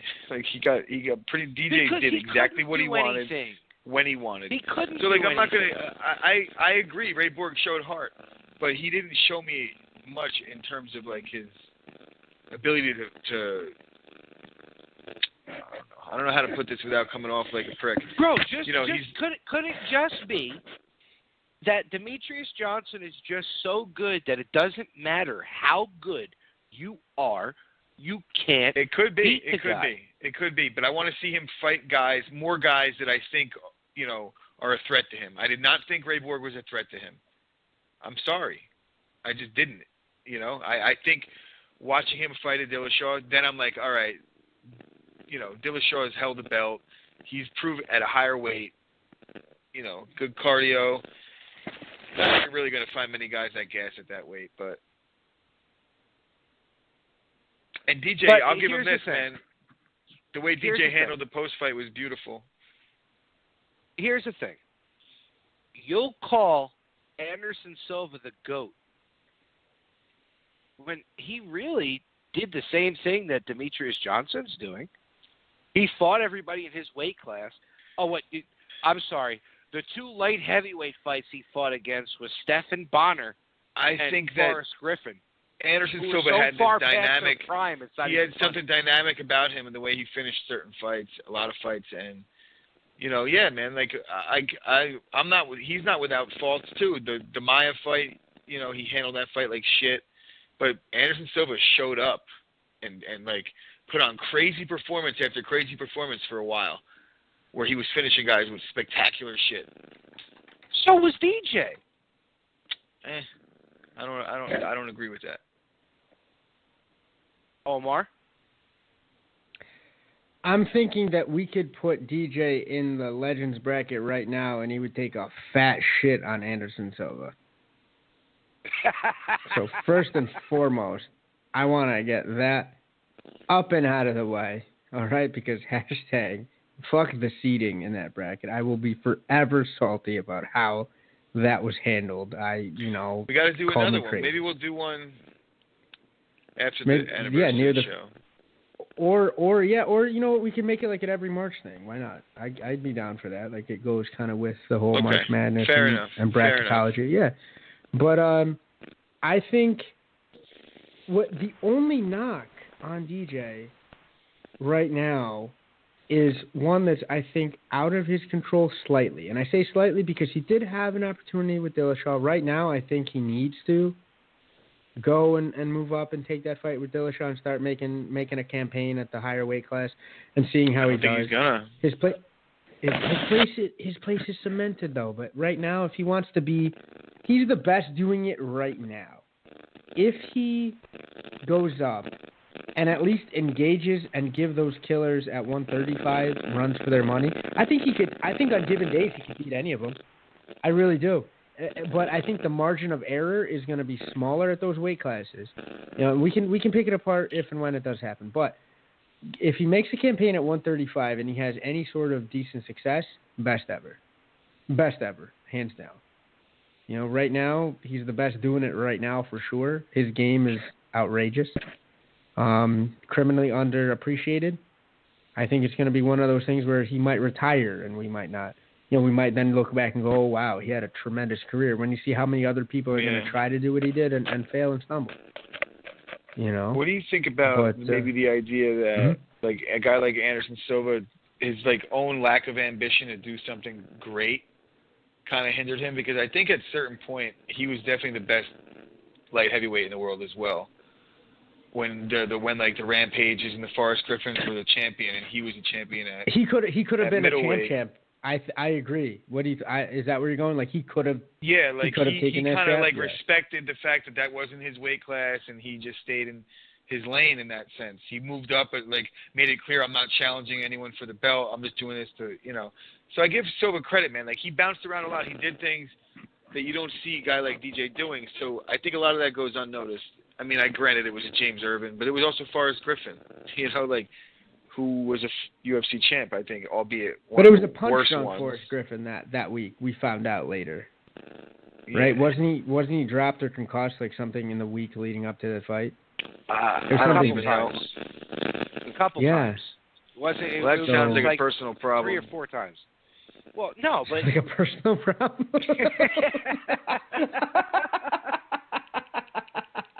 I mean, boy, what's going on in that camp? Here's the other thing. I love DJ, how that's a personal problem. Yeah, but here's the other thing with DJ that people aren't talking about is the fact that he doesn't take damage in any of his fights. So when you talk about these guys who are going on these streaks, like you look at Tony Ferguson, who's got on a long streak, and things like that, he's taken damage. DJ has not taken any damage. And they were talking about that a lot in the commentary. He could be around 5 or 6 more years just because he hasn't taken the damage that most of these champs have taken. He doesn't take the chances that most of these guys take. He won't stand and bang with somebody that he knows he's going to get in a war with. He's going to take it to the ground and do what he knows how to do best. To me, that's a champ. So could he go up to 135? Yes. Why could he go up to 135? Because that's where he started from. And before he started training 100% with Matt Hume, he was good at 135, but yes, he lost to Dominic Cruz. When he started training, which is no slouch. Right. No. But No. Tommy, that's like looking back now, it's really interesting. What fighting lets you do is you can see that loss, and then if that particular person goes on to have a great career, you reinterpret those fights. You go, wait a second. Yeah, he lost to Dominic Cruz. Dominic Cruz went on a terrorizing run at 135. Yes, it was injury laden, but holy shit, skill wise for a while, unreal. So that's not even a big deal. And plus, exactly, he's jumping on and training full time. That'd be a different fight nowadays. I give that fight to DJ. I honestly do. Absolutely. Now, I give for sure. Like, look, Yeah. we can't decipher what a DJ versus Cody or a DJ versus TJ fight would be until Cody and TJ finally get it on, right? We can't decipher what that's going to be as to him fighting either one of those two. Like, Cody definitely surprised me with what he did to Dominic Cruz, 100%. But as far as Mighty Mouse goes, I don't think, in my heart of hearts, I don't think either one of those two beat him. I don't. I think Demetrius is just way too good with takedowns. I think he's way too good on the ground, and he's way too fast in the striking. I don't see anybody beating him in the UFC. I just don't. I mean, I think it depends what DJ demands, in a sense. Like, is he going to make one of these guys come down? That's what I would do if I was him. I wouldn't budge. And I might even, kind of knock him for that a little bit. But at the same time, he's in the position now where they should have to come to him. As much as I hate to admit that. Well, if the UFC is going to do it, they're going to make him jump up to 135 to be the champ. That's the only thing that I can see, and he would actually. Yeah, but I don't think that he has. I don't think he has aspirations to be the champ. I think he wants to extend his title defense streak and make these guys come to him. Well, I don't know, bro. If you're looking at it from a standpoint where you're trying to, you want to be boosted and you want to boost this guy. Now you own the defense record. If he jumps up, if he moves up, champ, wow. If he moves up, I'd be willing to guarantee that they get rid of that division. And Ray Borg's out of a job. That's criminal. It's fucked. You can't. No, they don't have to. They just have to say you guys got to move up. You can't do that. You can't. You got to look at it this way. I just think DJ is just so good. It makes the rest of the division look kind of meh. You know what I mean? Like, it's just like, Without DJ in that division, you got an exciting division. Mm-hmm. It was like that with Silva for a while, too. It was like, are these guys just that bad, or is he that good? And then once Weidman beat Silva, he wasn't Renzo Gracie good, but he was good. No. No. Exactly. No. Nobody's Renzo Gracie good in the UFC. Nobody. No. They never will be. Yeah. Just saying. Oh, Sakuraba was losing that fight, all right? He was losing that fight. I love that they did it, though, right? Like, I still, those events, what Tommy said is, it's a nice way. It's like the MLS for world soccer stars, It's kind of a way to extend the career a little bit. Still get some reps, still be exciting, Wind it down. Don't get hurt as much, hopefully.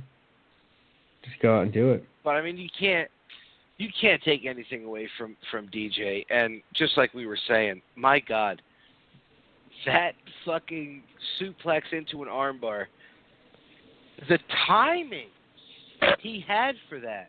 Like, it wasn't like, all right, I'm going for a suplex. Oh, look, he just left me his arm as he hit the ground. He pulled that off midair. Like, he just knew exactly what the fuck he was doing. That is a special kind of fighter.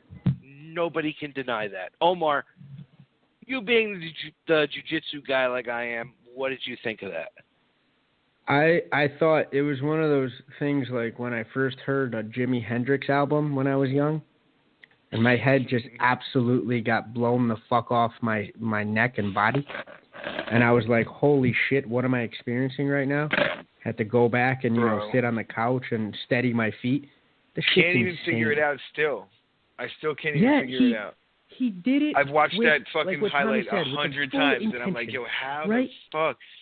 It's a video game. It's not even a video game. At first I look at it, and I remember when I first saw it, like the highlight, and then I went back and watched the fight, right? So I saw the highlight, and the first couple of seconds in the highlight, I'm like, wait a second, why is he doing a shitty suplex? Oh my God! Because it wasn't a shitty suplex. It was done purposefully to set up the armbar. It's one of those things where it's like, somebody discovers fucking calculus. He said in the post-fight interview how he hits it in the gym all the time. I'm like, wait, what? Like, the fuck? Exactly. Like, that's a routine thing? You know what I mean? Or, like, remember when Pettis did the Showtime kick, and then everybody's like, yeah, he does that all the time. What? Yeah.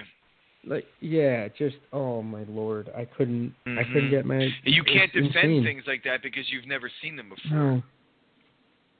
No. No, you're getting put in a suplex. It's like, all right, I'm gonna get put on my back here. Like, we're getting ready for a scramble. Yeah, like you're looking for a scramble out of that, maybe.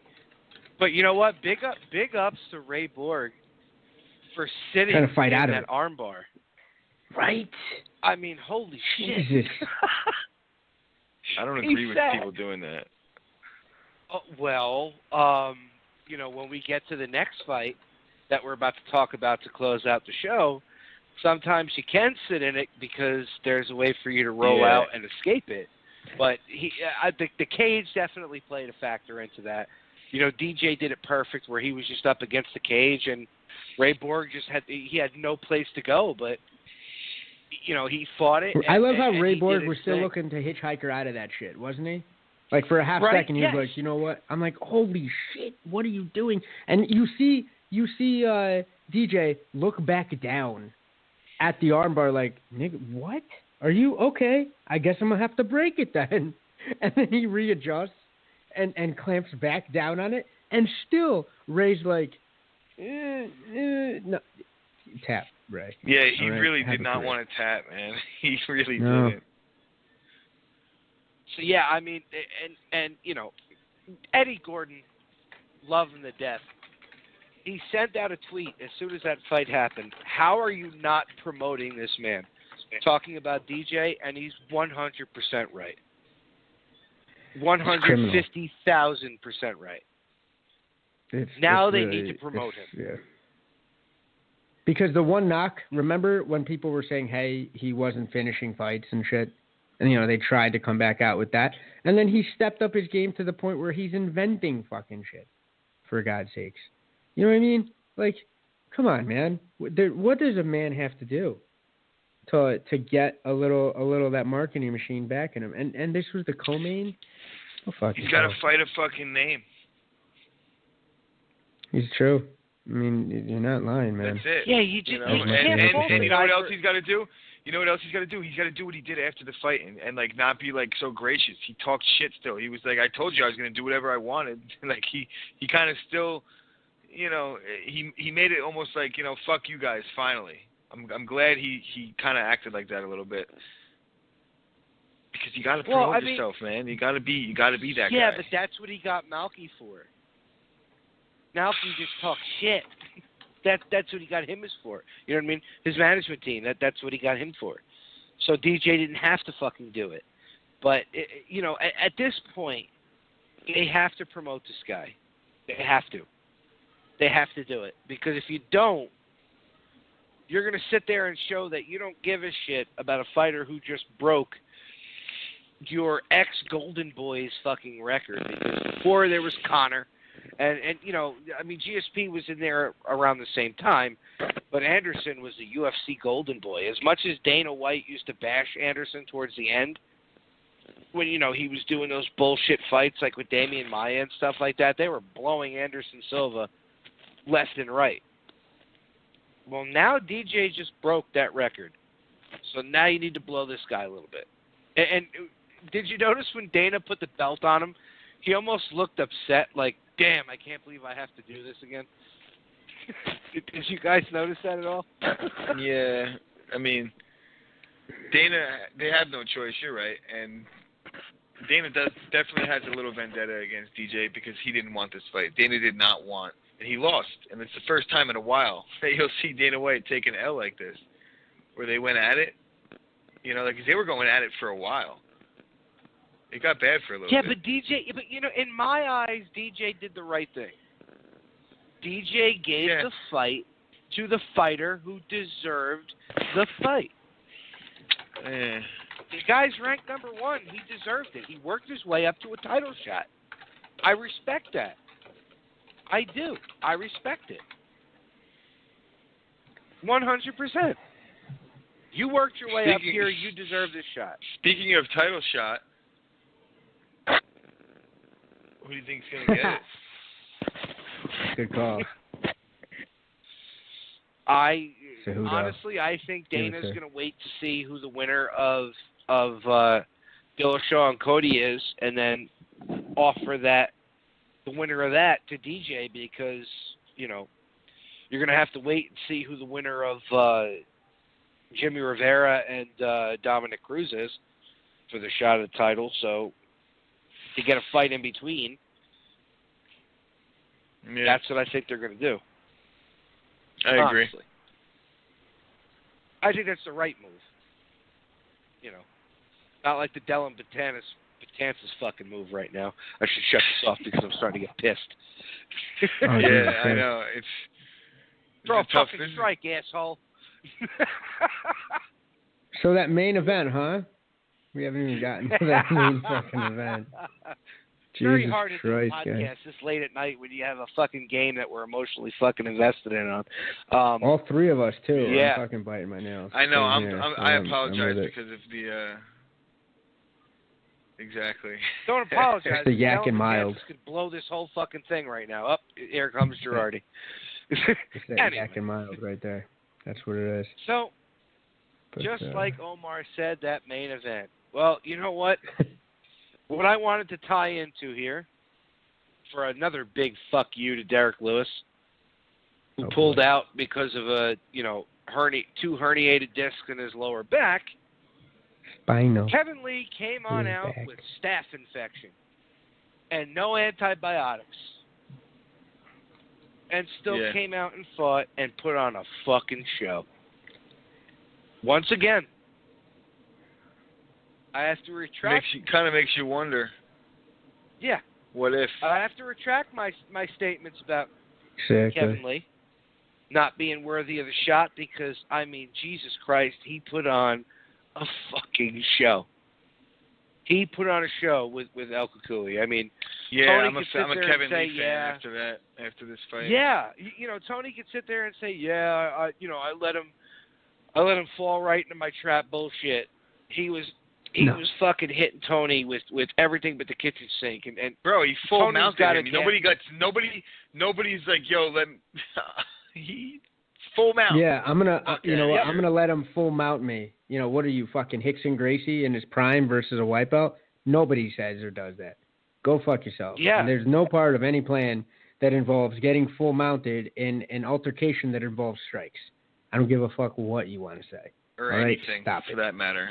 Exactly. Yeah. The only full mount I'm like fucking. Grappling. I know. All right, we get it. You want me to get going? No, I got you. Hold on. Hey, it is 10:33. There's a certain fighter that we are joking. Oh, hey, you know what? There you go. The top side triangle. I get it. Yes. But yeah. So Kevin Lee. Holy crap, man. 1 round. Are we in agreement there? Do you think he stole, 1 or 2, or how do we think he did? I think Kevin Lee had at least the first 2. Yeah, exactly. Yeah. He definitely had at least the first 2. 100%.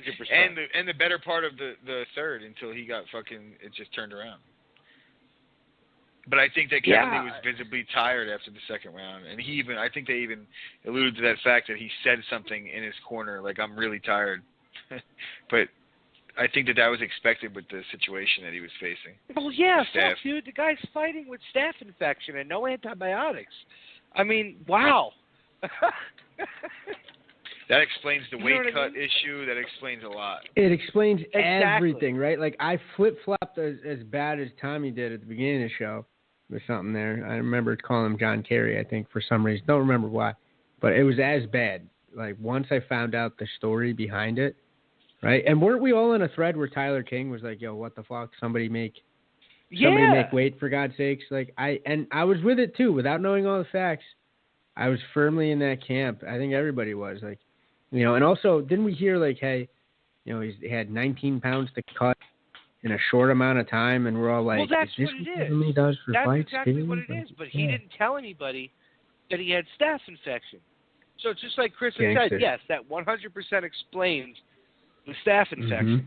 But I give this guy so much credit for fighting the fight that he fought, and it's not like the fight was 3 rounds.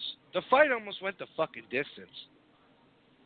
You know what I mean? It almost went the distance, and he was trying to fight out of that submission, and he fought out of that armbar. When he fought out of that armbar, that was amazing, because Joe Rogan thought he was done, and then what did he do, Omar? He stepped over, and boom, he was out. It's crazy. It was a great showing for him, and honestly, a great showing for El Cucuy, because Tony looked fresh as a daisy, even at the end. And I love the way he handled it at the end, calling Conor out. You know, I think that the Conor El Cucuy is the fight that you make. Yeah, I do too. Nate Diaz crazy took himself out of the fight. Well, I just think that, you know, I think that seeing that, and I'll admit this, absolutely you know, not. like, but before the fight, I was like all in on Nate, saying like, you know, that's the fight you have to make. But I think that seeing that, you know, Ferguson, the actual image of him after the fight calling Conor out with the belt over his shoulder, that Conor fights in that weight class and holds that belt, right? I think that is going to be enough to get Conor to say, I don't care about anything, I'm fighting Ferguson, because he now has the belt, you know. And Conor was in that position. I think Ferguson beats him on stamina. I can't see how you watch that fight and are going to say that Ferguson's beating Conor. I just can't see Conor, how. Oh shit. Okay. Stamina. Yeah, exactly. That's what it is. That's exactly what it is. What's Conor going to do? He's going to hit him with the left and put Tony on his back. Is Conor going to be stupid enough to get on top of him? I think he fucks Tony up real bad on the feet. Real bad. The difference with Tony and a lot of the difference with Tony that a lot of the guys Conor fought is Tony can go for rolling shit. Tony can go for shit to get Conor to he's come definitely into got his some. world. He's got some fucking some unorthodox tactics. Yeah, he has a lot of good Imanari entries, and I mean, Conor's a special athlete, man. You can't deny that. Conor hasn't fought anybody as unorthodox as Tony. That's the difference. I mean, like, but I think Nate Eddie is Alvarez. a tougher fight than Ferguson. I do. Nothing against Eddie Alvarez or Nate, but you're talking about two guys who just have one specific skill. Who? How does Nate have one specific skill? Please explain that to me. What do you mean? How does he have one specific skill? He stands in front of you. Being next Irish to is not a skill. Conor, next to Conor, who else has Nate Diaz tapped out in the last fucking decade? Thank you. Gomi? No, Batman. Didn't he beat Batman? No, he didn't beat Gomi. That was his brother, said Nick. Decade. Wasn't that like no? They both fought 11 Gomi. or 12 years ago. Oh, really? I mean, did he tap out Gomi too? Did he tap him out as well? I think he did. Yeah. I think he armbarred. I'm actually positive. Wouldn't put it past him. Pretty awesome. So, you're talking about a guy like Tony who could dictate where he wants that fight to go. He doesn't have one specific style. He doesn't have a style. He's just completely fucking and utterly unorthodox. With Nate, it's you know what I mean? And like I said, I'm not. Yeah, I think that the difference between Nate and Tony is that Ferguson has a better takedown. He has a better double leg. But Nate's a better grappler than him. Other than I'm that. still hung up on this tip where the Kukui fight's the one to make, because I think that's horrendously not the case. Because I still How don't are think you going to fucking snub the Ferguson. guy with the interim fucking belt? How are you? You're going to snub him because he still ain't a draw. Because the biggest thing that happened in the news this week was him getting called a slur by a man that was 400 pounds heavier than he was. I hate to say it. Because the and Tony the Ferguson's trying so hard to to make himself popular or like a fan. But he's I don't still know like what he's doing. everybody that's close to him. Well, that shit. yeah, they say he's a weirdo, and he's odd on the mic. He's never going to be able to dictate his own future as long as he cuts promos that are herky-jerky at best. It's crazy. The three of us are better on the mic than fucking Tony Ferguson. I hate to say it. Yeah, but you don't maybe snub the patting guy ourselves with on the interim back, but belt. holy you shit. can't do it now. Yeah, Nate you can. The took belts are himself- meaningless, Tommy. The belts Nate are took himself Christmas out of that ornaments. Conor fight. Chris even said it. Nate took himself out of that Conor fight, and Chris said it like a week or two ago. Potentially, but you know what our boy's going to be doing? He's going to wait to see what happens with Bisping versus GSP, and then if GSP wins, he's going to be like, "Hey, big boy, come down." That's what's going to happen. You know who's going to decide all this? Tony Ferguson. You know the crazy part is, who's going to decide all this? Conor. Yeah, 100%. I agree. I could see, completely. yeah, but you know what? I could see Paradigm Management pushing for this fight because they represent both guys. Like right now, Paradigm Management has the interim lightweight champion of the UFC on their stable. I mean, wouldn't it be great to have them both win separately one more time apiece, and then you can really build something? No, because really, you're gonna have a title defense for an interim fucking title? What is Throw that Special interim Olympics? title back in the Cracker Jack box where it belongs. All right, let's just get WME is giving these out like candy. All right, you get them for a lollipop when you go for a checkup for your pre-fight medicals. That's what a fucking but it doesn't matter interim title is. Tony Ferguson just won it.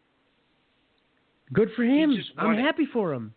But it's one of those things where, and if it suits their purposes, while Conor does whatever the fuck he wants, yes, Tony might defend that bitch. Or they might strip Conor, and then Conor still comes back and gets a title fight whenever the fuck he wants to. See, the funny part is they could make the Conor El Kukui fight for fucking December right now. They could make that. Because El Kukui wasn't banged up in his fight, and he could be ready to go. Santa Claus is a paradigm management. I don't think Conor's fighting in this year. But Conor's not fighting this year. I don't think No, he's not. And here's the other weird. It's gonna make him sweat. I don't know if you guys noticed this. Khabib had put a tweet out after that fight, congratulating Tony, and he hashtagged December. What the fuck does that mean? Does that mean Khabib's coming back in December? And if he does, talks. Who's his at opponent? 180 pounds, maybe, right? Like when they institute the new weight classes into the California rules. What do you think? December, Khabib versus Nate. What, at 160? No way. At 185 pounds, I think it's gonna be a middleweight fight. Because I would Nate like to see that, but Nate ain't fighting. I would love to see it, but if I was Nate's manager, I'd tell him no fucking way. No. I have a better question. I have a better question. What's next for Kevin Lee? I say Barbosa. Antibiotics at this point. First off. You've been calling out for a Barbosa fight. Barbosa's been deserving of a big fight for a while now, and he's just getting overlooked for whatever reason. To be. At this point, it would have to be. How much of a banger would that fight be, though? Holy shit. Those two animals oh, my Lord. That would be so much fun to watch. I think you're seeing Kevin Lee turn into a wrestler real quick. Kevin or Lee a werewolf. Yeah, but you know what, though? All jokes aside, Kevin Lee put himself on the fucking map. Yeah. Yeah, for real. With his fighting Detroit against Tony. Strong. Right? Yeah. Detroit Strong, and honestly, he didn't even shit. bring up the staff after the fight. He was asked about it, and then he started talking about it, and he stopped himself. He's like, but you know what, man? I'm not even trying to talk about that. Because he could have just ran with that. Well, Joe Rogan brought it up when fucking Kevin Lee was walking out. Joe Rogan's like, is that staph on his chest? I think that's staph. And you know like, what? Holy shit! Let's not take away from the fact of like El Cucuy still fighting. Because I don't know about you guys, I'm thinking twice.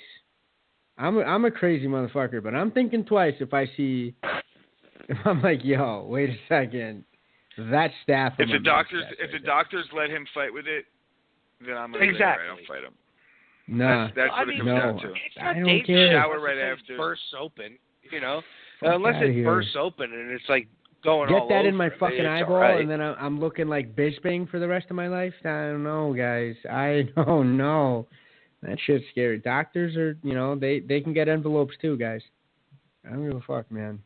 Staff, big ups to you know what? Ferguson it didn't for matter. It honestly did not matter because the fight was amazing. It really was. Both of those guys put it out there. I mean, Kevin Lee was hitting, double legs and takedowns like crazy. Like, he did not get tired until towards the end of that fight. He was still able to pull out those great takedowns. That's with a staph infection. Isn't that crazy, guys? Yes. And a shit with no cut. antibiotics and still staying good on the feet. So and a Derek shit like Lewis, weight take cut. fucking note. Too. Derek Lewis, take fucking note. Yo, Derek Lewis is the new Mark Hunt, though, right? Can we, Chris? Like he's getting that vitriol out of our boy here. No, I think he's That's the new craziness. Alexander Gustafsson. That's what I think. Oh Lord, oh my God, we're just slander on top of slander. But I don't know, man. Big ups to both. Too bad I don't think it'll get him the golden ticket to Willy Wonka land here. I really don't.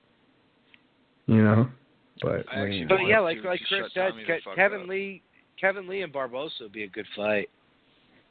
That would be that's a fight night headliner, 100%. I'd watch it 3 times, for sure. Yeah. I agree, but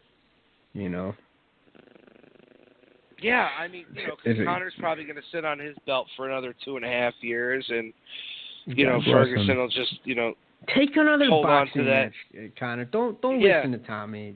Do you, boo boo? Yeah. Okay, get that paper. Fuck out of here. Just do it. Yeah, see if you can get Gary Goodrich out of retirement and box him. Hey, leave that man alone, for the love of God. All right, he's a pride of Canada. For fuck's sake, Gary Goodrich. Jesus. Yeah, well, Connor likes to try and fight old guys, and it just doesn't work out for him. You know what I mean? I think Gary Goodrich drops him within 2 minutes. I think Gene LaBelle would have beat his ass up, all right? But Gene LaBelle is dead and gone, and, we're the world's a worse place for it. But let him get money fights, man. I mean, I don't know. Let him start a union. Let's do something, man, because we're getting great fights, but at the same time, something's up with the product. But I think you're starting to ride on that Connor dick a little bit too hard now, Omar. That's what I think. No, I want the man to get paid and maybe be a disruptive force in what I think is a very unequal. Now it's time for him to defend the belt that he won. No gods, no masters. That's all I got to say, all right? Get out and keep getting that money. Yes. Get that money. That's what I'm saying. So then give the belt I want Connor to come out and say, whoever has the most money fight next is who I'm fighting. And then after that, whoever I can make the most money off of. Like, that's just the way everyone should be. Exactly. And then Chael P. Sonnen on his podcast will be like, you know what? Can't be mad at him. And he's the biggest UFC show you will ever hear.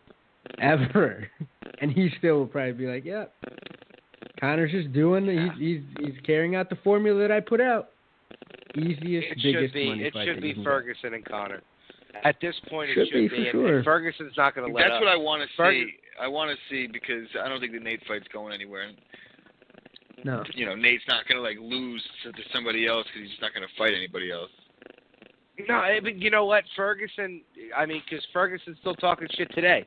I was seeing reports coming out. Like he's going to be completely relentless with it.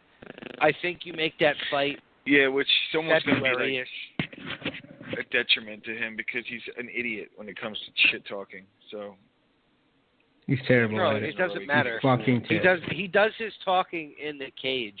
His real talking in the cage. Oh God! And how much does that get fucking paid, Tony man? Ferguson nut hugger all of a sudden on our hands, Omar. No, I love Tony, and you know what? He's probably like an extended cousin. I'm not gonna lie, but I don't. He's tried to follow the blueprint, and that's not him. And then the one niche that he's in is, I do my talking in the cage. Yeah, how much is that gonna get you paid, buddy? I'm sorry, but relatively speaking, is that cage talking gonna get you a boxing match? Like, I don't know. I don't think it's fair. Let's put it this way. If he does get the Conor fight and he beats Conor, like most smart MMA fans know that he will, then he'll get paid. Oh, God. No, he won't.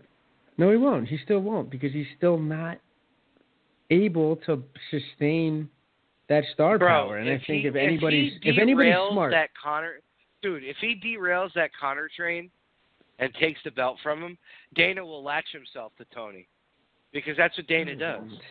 Dana's got he won't because Tony still can't talk on the mic. No, he'll latch himself to a rematch and pray Conor wins it. He'll latch himself to a rematch and then give Tony staff. Be like, yo, Kevin, let's get some of whatever the hell you're rolling in, right, and put it in his bed sheets.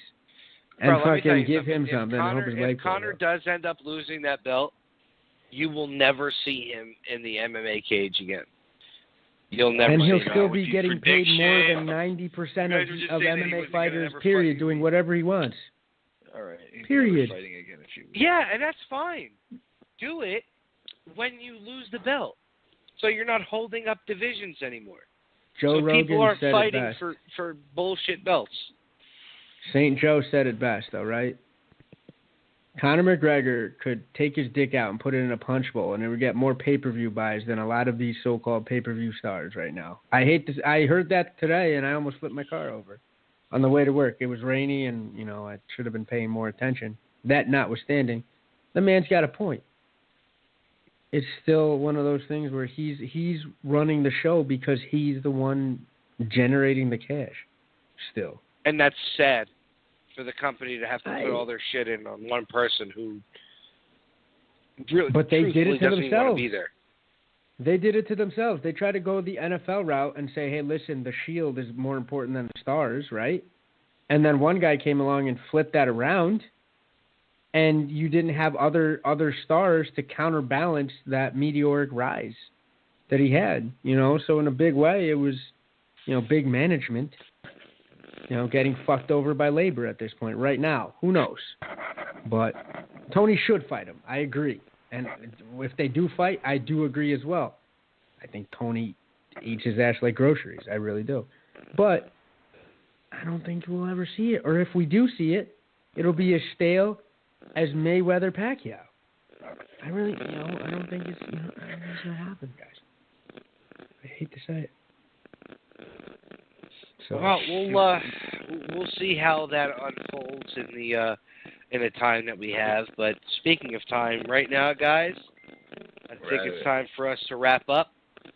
This was a fun show. The events this weekend were great.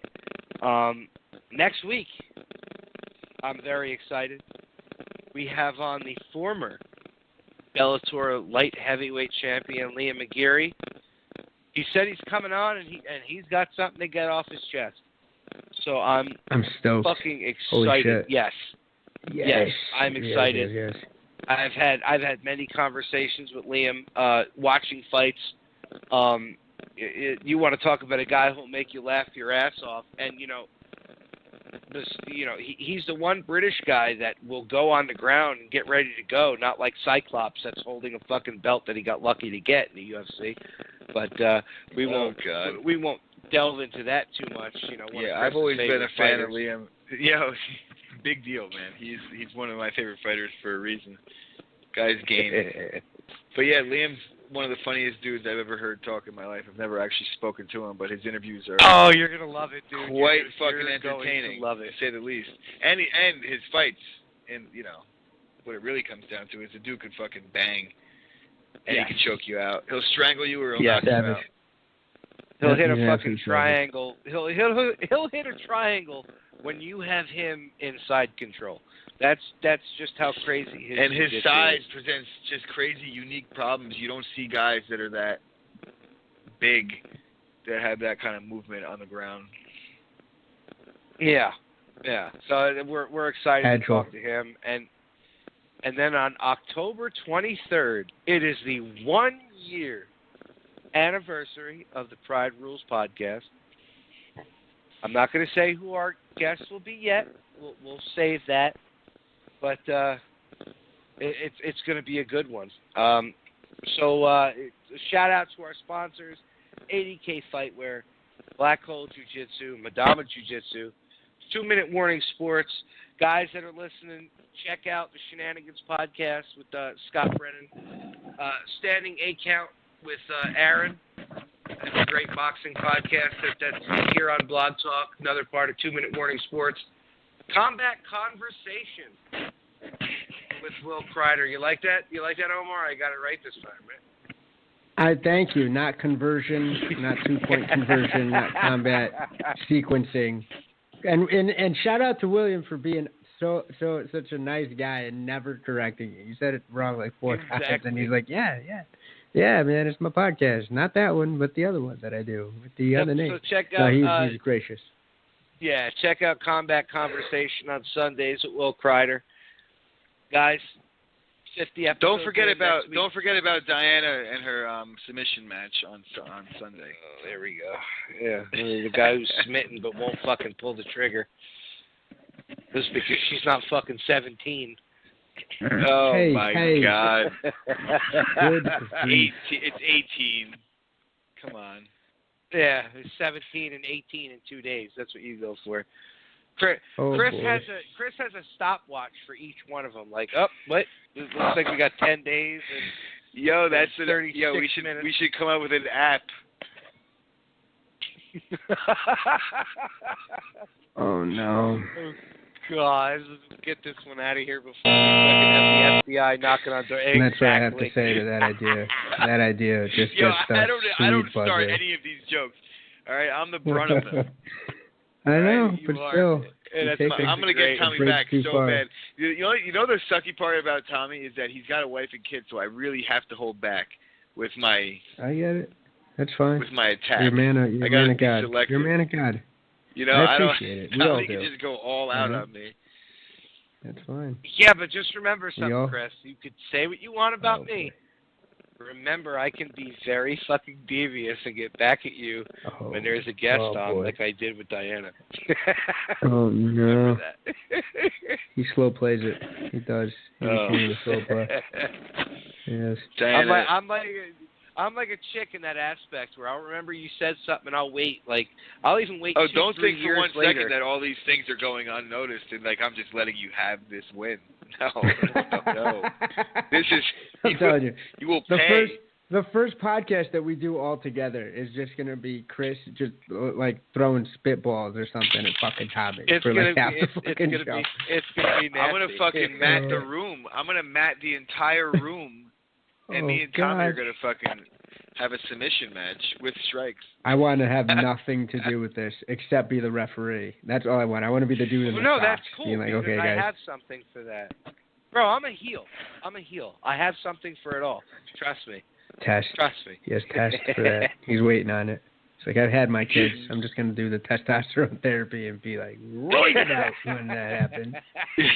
Oh, shit. Listen, guys, hey, come. Wednesday night, we will be back on the video cast. Omar is going to be in the state, and we will be I back gotta on the say something about cast. Wednesday night, though. I'm gonna full disclosure. Game 5 is Wednesday night. Ooh. Yeah, I know. So maybe Thursday night. I don't know. Thursday works for me. Yeah, we'll keep everybody in tune as to when it's going to be. It'll be either Wednesday or Thursday. But either way, we will be back on the video cast this week. So, listen, guys, this was a fun show. It's always fun talking shit with you boys. So, for Omar, El Professor,